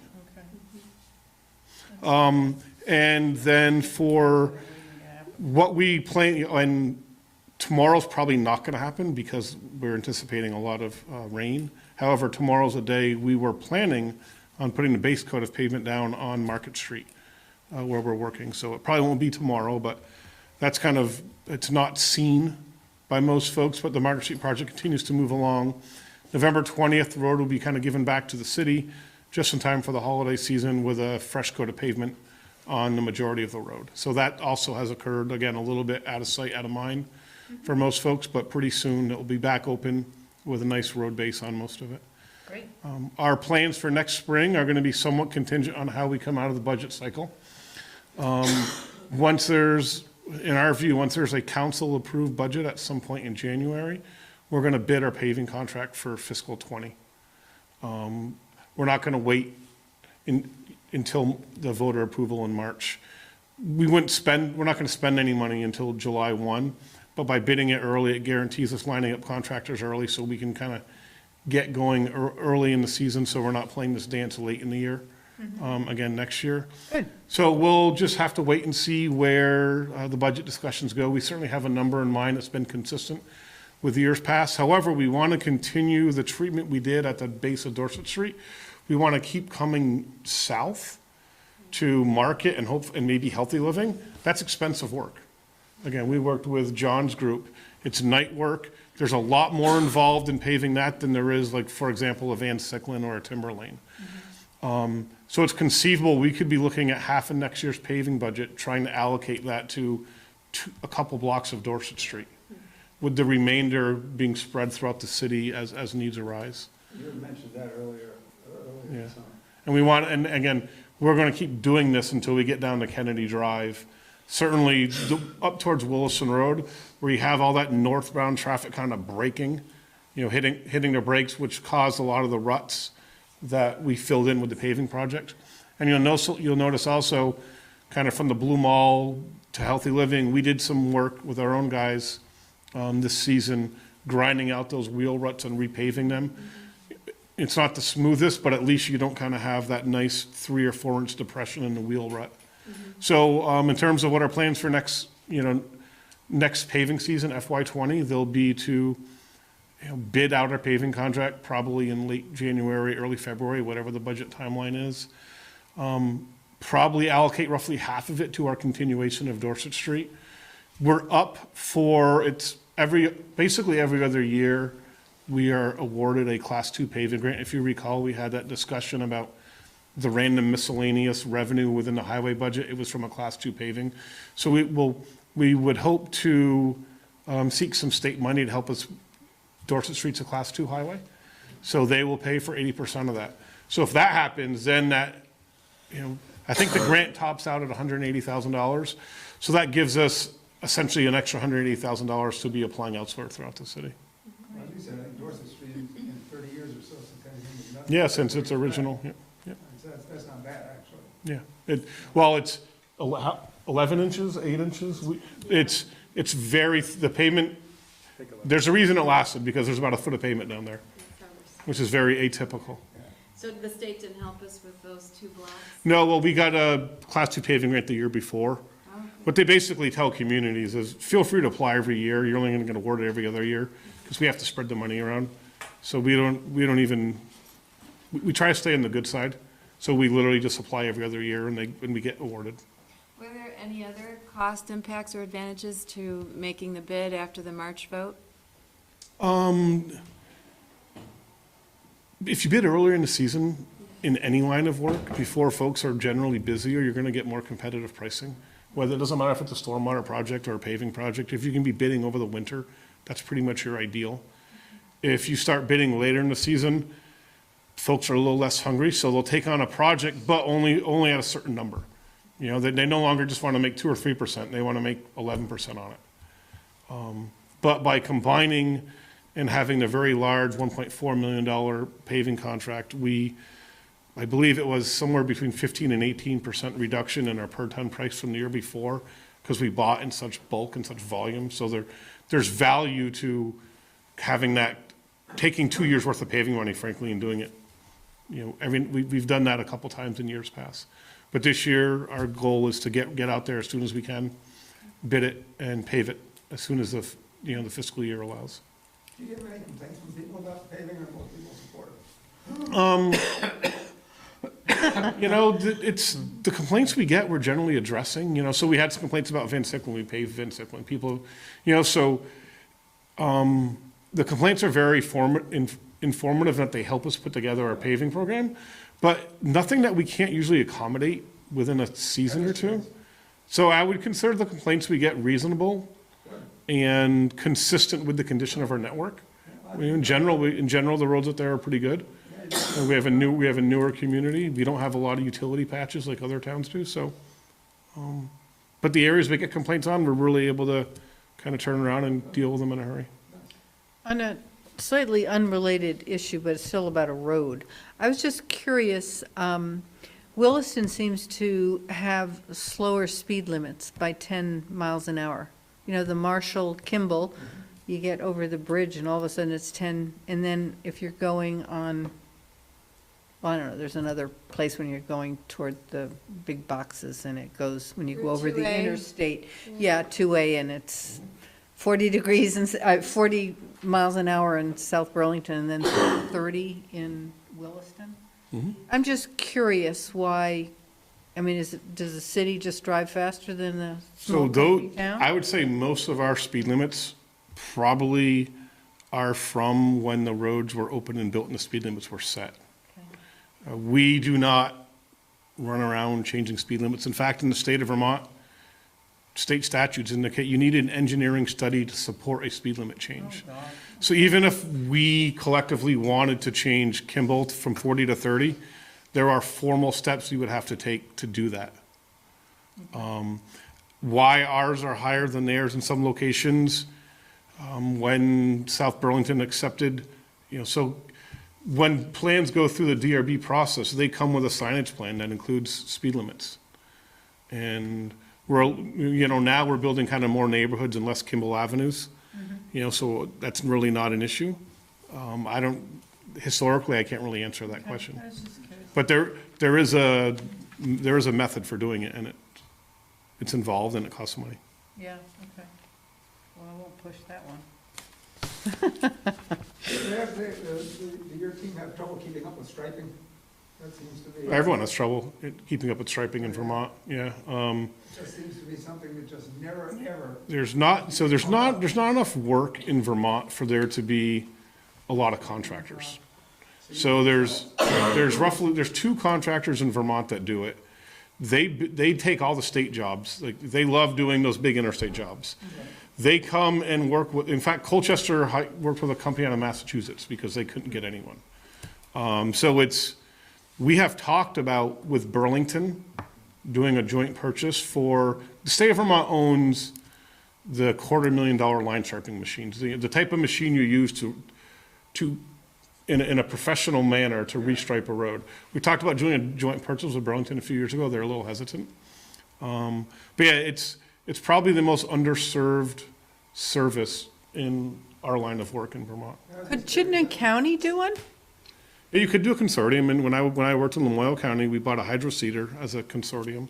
Would it be worth it to consider it countywide? I think it would be worth it just from getting the product in the ground. You know, you're out front the capital a bit, and then you were always dickering about, you know, if Kevin can figure out how to do countywide dispatch, we can probably figure out how to buy a county line striper. Because we all face this question from our constituents and from our legislative bodies. I know because we talk about it. Yeah. So it's something that I can bring up when I meet with the folks. Well, that might be worth talking for sure. Yeah. Because, you know, Quarter as of a much as million it seems bucks, like whoa. it's not a great big deal, at times it is a big deal. Yeah.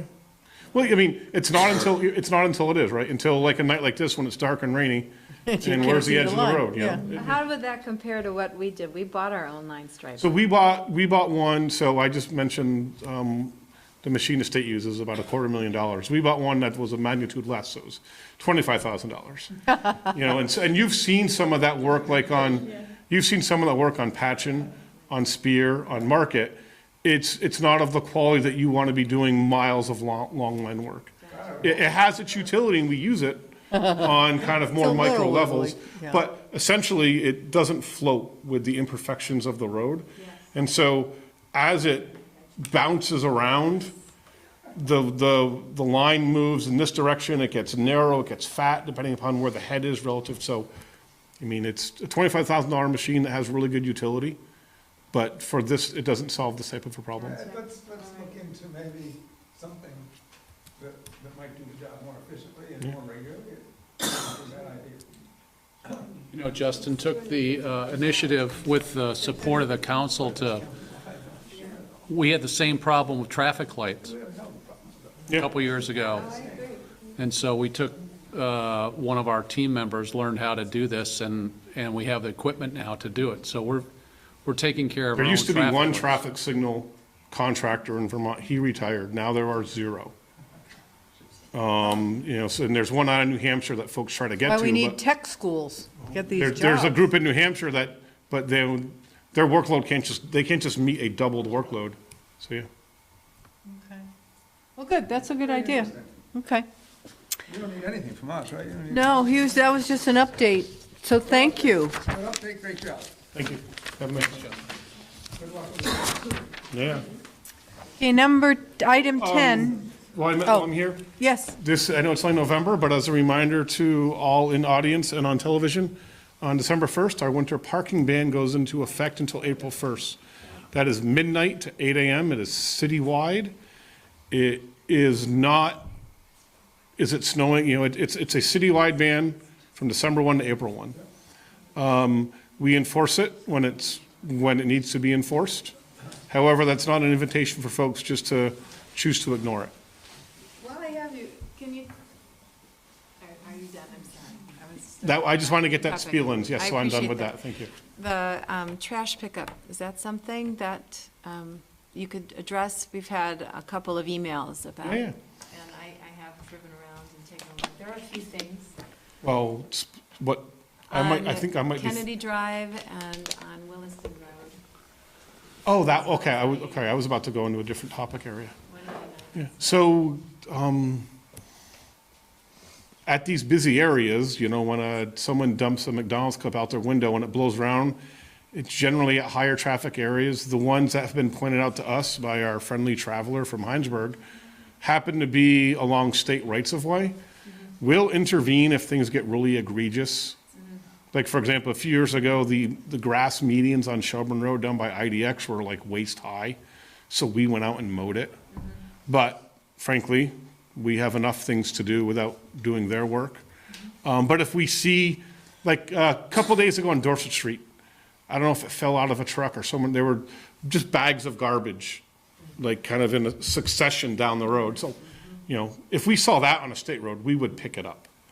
We don't do kind of litter patrol on state highways, but if we see something like if it's a couch or just bags of garbage, we don't care where it is or whose it is, we will pick it up. And how about on our local, like Kennedy Drive?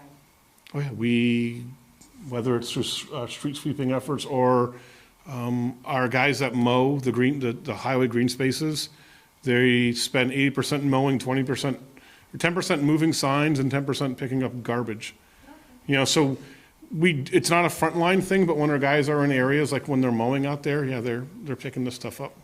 So even on 189?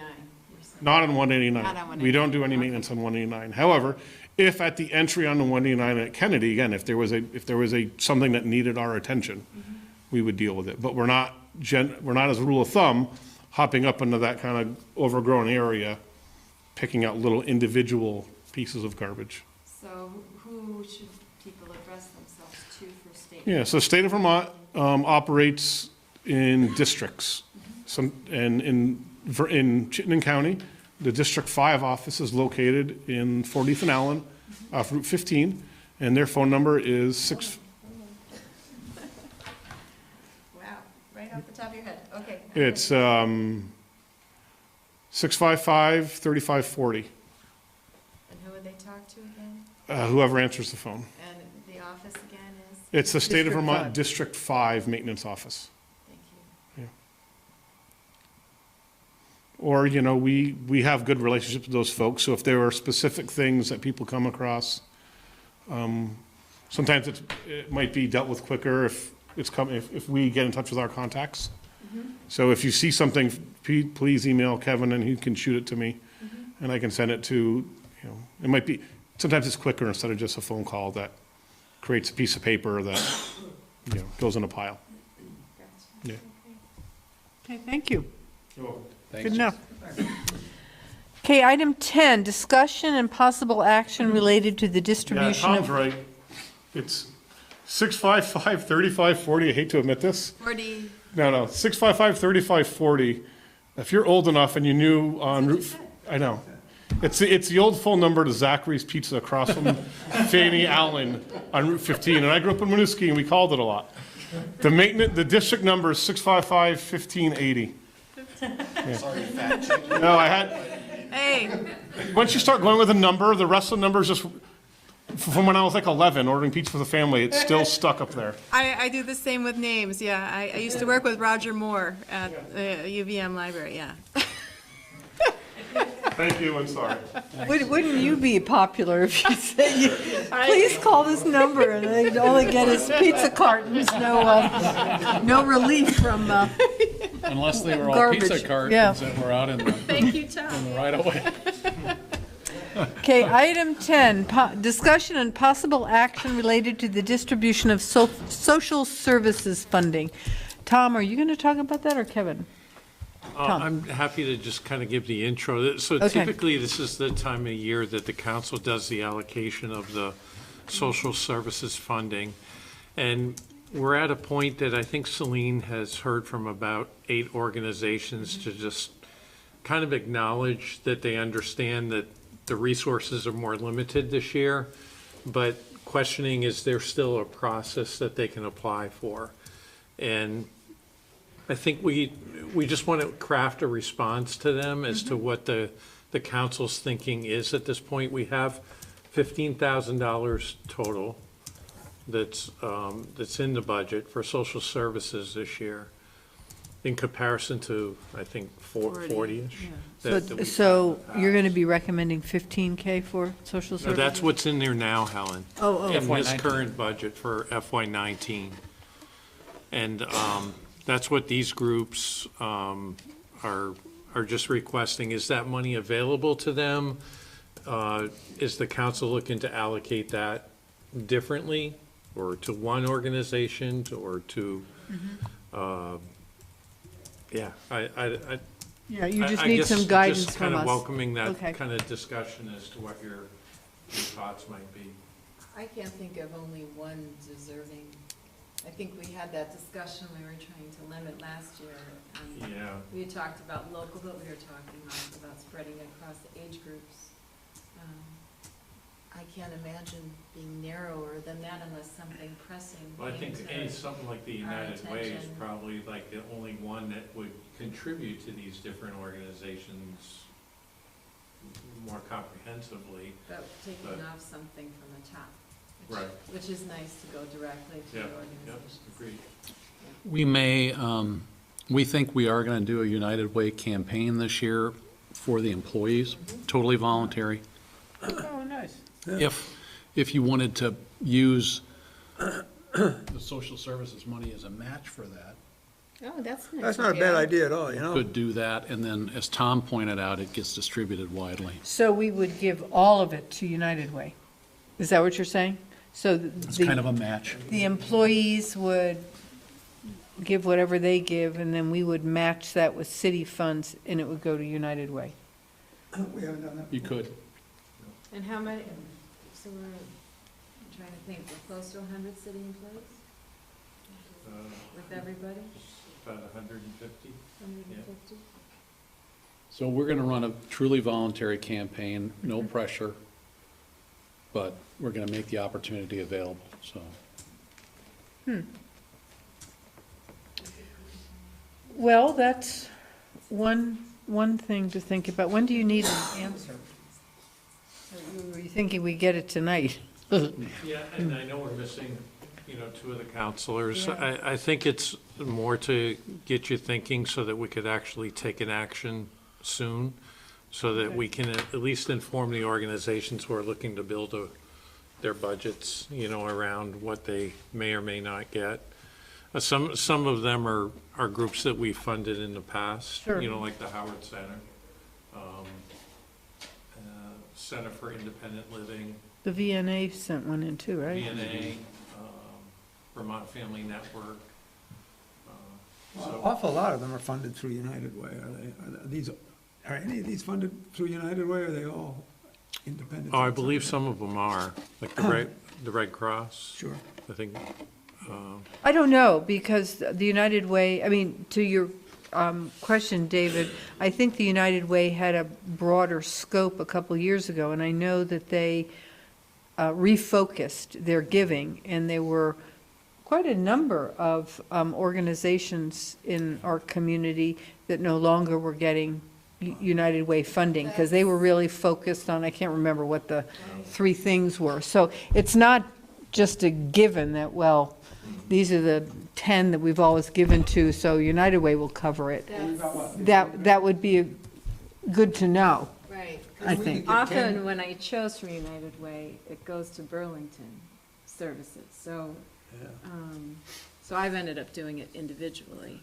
We could go, take like 15, we could give 10 to United Way. Okay. And then 5 independently at our discretion, could we not? That's a possibility. 5 isn't very much if we think No, about. 5 independently to other organizations. Yeah, but- Divvy it Yeah, up. but that isn't, because Locally. last year, David, we did have a council, and then Barb wanted to say something, but we did have a council discussion with thinking that it might make more sense to give to fewer organizations, but a larger chunk of money so they could actually do something rather than, I mean, we were giving like $500 to visually impaired. And I mean, and I know that every little nickel helps in organizations, but the conversation was, can we be a little more purposeful or thoughtful about our decision? Barb, did you have a comment? I had a comment along the same lines as what Megan said in terms of, is there any assurance that this money would stay, if we did a match with United Way, is there any assurance that the money would stay in South Burlington, or will it in fact go to Burlington? And if that's the case, then I'm not so sure that we want it to leave our city, especially since we only have this little bit. Sure. But it's just a thought. So that's where the match might be nice to be an incentive for part of it. But really, did PAC disband? Is that so? Yes. And we don't have the Chill Out Center.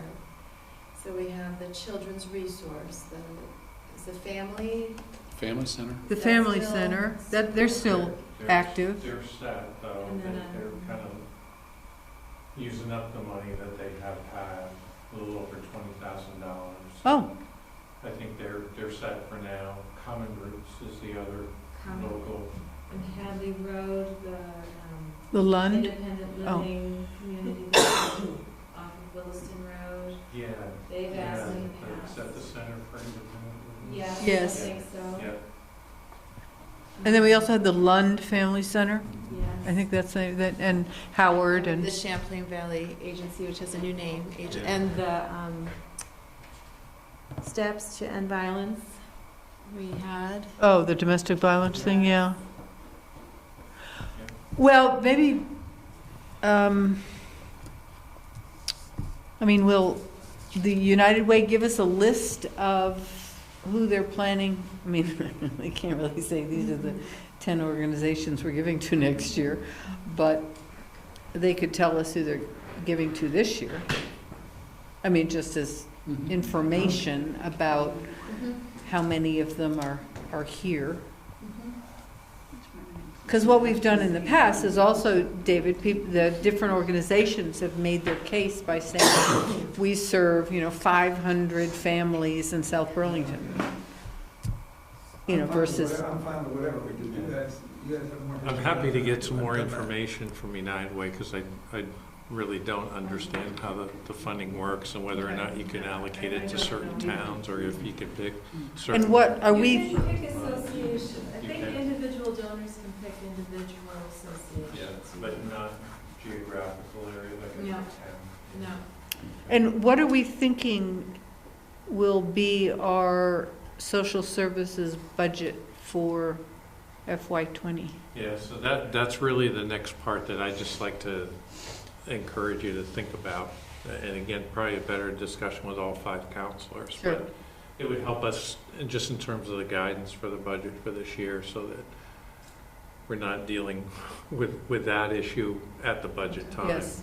You know, we can kind of get that set. Could we still provide an incentive, but have them go to the top 8 or 10 that we have identified for the employees as a match? And that, I mean, I know that there used to be a committee, Councilor Chitton has brought it up, that used to, choose the different associations that we would be giving. Is that too involved? I mean, that the United Way does do all of that work. They do, they do. Well, it certainly, Tom has raised it quite a few times. She doesn't want to be voting on 5,000 for this group and 750 for that group. That doesn't bother me. I'm thinking more the incentive, trying to keep the incentive going, because Or the United Way funding. for the employees to I see. add to the 15,000 that's currently in the budget, that could change, but. I mean, could you do not a United Way, but a South Burlington Way? In other words, form our own. Well- Amalgam of South Burlington. Yeah, I mean, have the employees say, we want to give to nonprofit organizations that do these kinds of things in South Burlington. Of course, the employees may not all live in South Burlington, they feel more partial to their own communities. Well, it's kind of Well, committed that's to true. the United Oh, Way you for the have, employees for okay, this year. Oh, okay. I All see. right. But Okay, that's fine.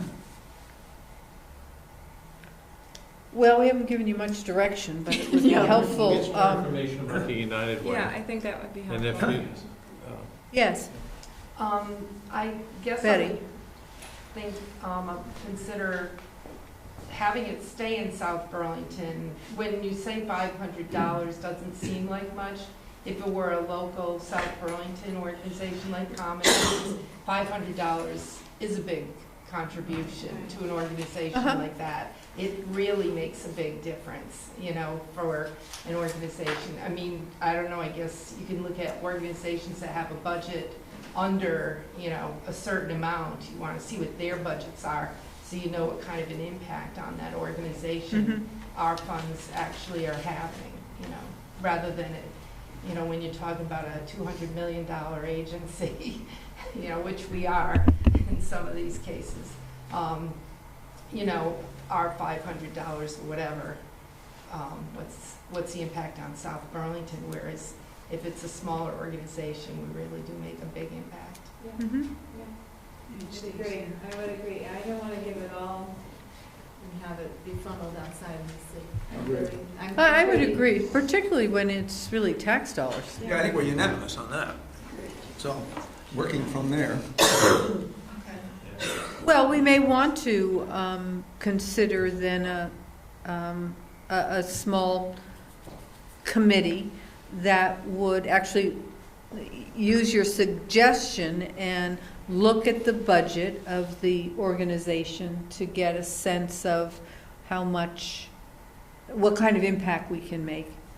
Which is not to say that the VNA doesn't need our money, because they, for example, or the Howard, which are two big agencies, but they provide some pretty significant assistance to our residents. Right. That, in spite of a big budget, they really rely on those contributions. But then there are others where you have a different. I mean, they struggle. Yeah, who might be struggling or just, yeah. So how are we going to do this? Tom and Kevin are going to research a bit more? I'll get some more information on the United Way and how they do their funding. And, but yeah, We can discuss it again. I think probably put it on the next agenda if we have more of the council there to We'll have less of the council there. And you two are gone November 19th? Is that Yes. They're not here. You're Ellen and I are not here I will be. It's up to you. It's all yours. Right. Right. Good luck. Getting 3 votes on whatever you want. Okay. Happy to assist in any way that we Okay. can. I mean, this is really not a management prerogative we feel we have. It's a council. I feel very good about what we did last year. Yeah. To be quite Yeah. honest with you. So I feel comfortable, I don't Doing know, it the same way, doing it this, solicitation. yeah, Yeah, I did too. I thought we did a pretty good job. yes. So that's- And it wasn't all that's that an painful. That's why I said, if you're happy with it, it's fine by me. So maybe outline a couple of options for you ahead of time to get you thinking about it, and then just kind of have the vote. That This is would, how we that I wanna think do it. would kind of grease the skids, yeah, Okay. thank you. Okay. Done. Right, okay.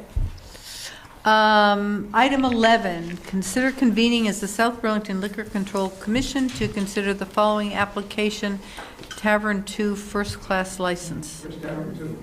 I will move. I thought it was closed. Well, I'm sorry. Let's have the motion to go into, I'll move that we convene as the South Burlington Liquor Control Commission in order to consider Tavern 2 First Class License application. all in favor? Aye. So we are now convened as the Liquor Control Commission. And I thought Tavern 2 was closed. Isn't that the one on Shelburne Road? Yeah. The sign is off of it. Right next to the Larkins building. Juniors, wasn't it? It used to be a pizza place, and then Junior's Pizza, and then they turned it into Tavern 2, and First class is what? Liquor And they're back. now they're back? So they closed and they I want guess to be so. back again? Okay. Is first class full liquor? I believe so. We ask this every time, and we always forget we did this last time. No. Yeah, we get an it's not- interpretation from It's Don. indoor, it's not outdoor, so I think it's the lowest level. I think license 2 is the higher level. But you're not sure. I'm Two pretty is- sure, I'm like 95% sure. The Two first is you class can- is what? It's interior, Interior only. yeah. Yeah, Who the just hell want to serve. serve liquor Just- You can't- outdoors? Yes. You can't Sell sell it it. to Right. package. Oh, so right, it's yeah. not a question of whether it's just beer and wine, but it's, see, I thought it was. Beer and wine is second class, and first class is everything. They want a bar?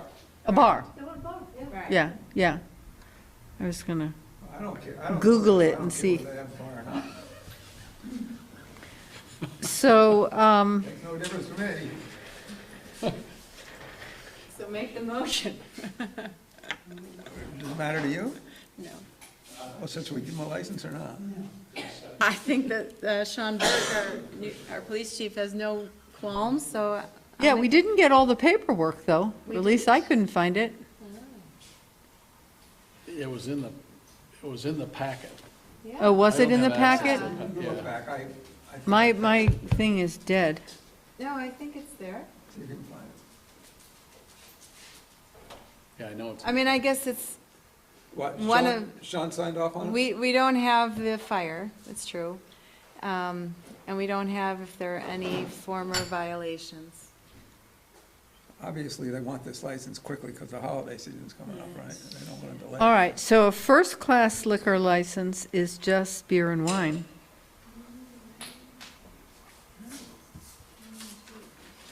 And third class must be everything else. Yeah, I think the higher you go, the more The more you get? you get. Okay. Yeah. I guess I don't, if it's all right with the police chief and it's beer and wine, it's fine by me. All right. All right, so I have a motion to approve the Tavern 2 first-class license. Who made that motion? I thought you I'll just make- said. He Oh. said it's No, fine. I said I'll it make was that fine. I motion. didn't say- So Megan's making the motion. Are you going to second it? Can you second it?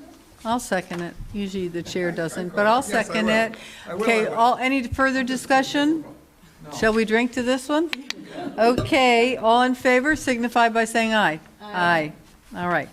Is there any other business to come before? Pretty good, we're only 9 minutes behind tonight. Right. I guess he was inspected on the 2nd of November. Okay. There's just no signature, but inspected by Edward Spooner. Okay, so is there any other business? No, I move we adjourn. Second? All in favor? Aye. Aye. So That we timing. are adjourned. So, But don't leave you guys- until you sign things, please. All righty. That one's going to come back to you. Our next meeting won't be quite as short. Won't be quite, I mean, next week? Right. No, the third, yeah. 13th, The 13th, Well, yes, we the public hearing. the public hearing. Yeah. Thank you. Oh, but I needed to sign those things. This one was Depends how many throw people out. come that don't like what we're gonna do. I don't know. Well, I'm glad we honored Judy. That was nice. He was really, So I wasn't here for the first part. My calendar says there's some sort of an airport meeting.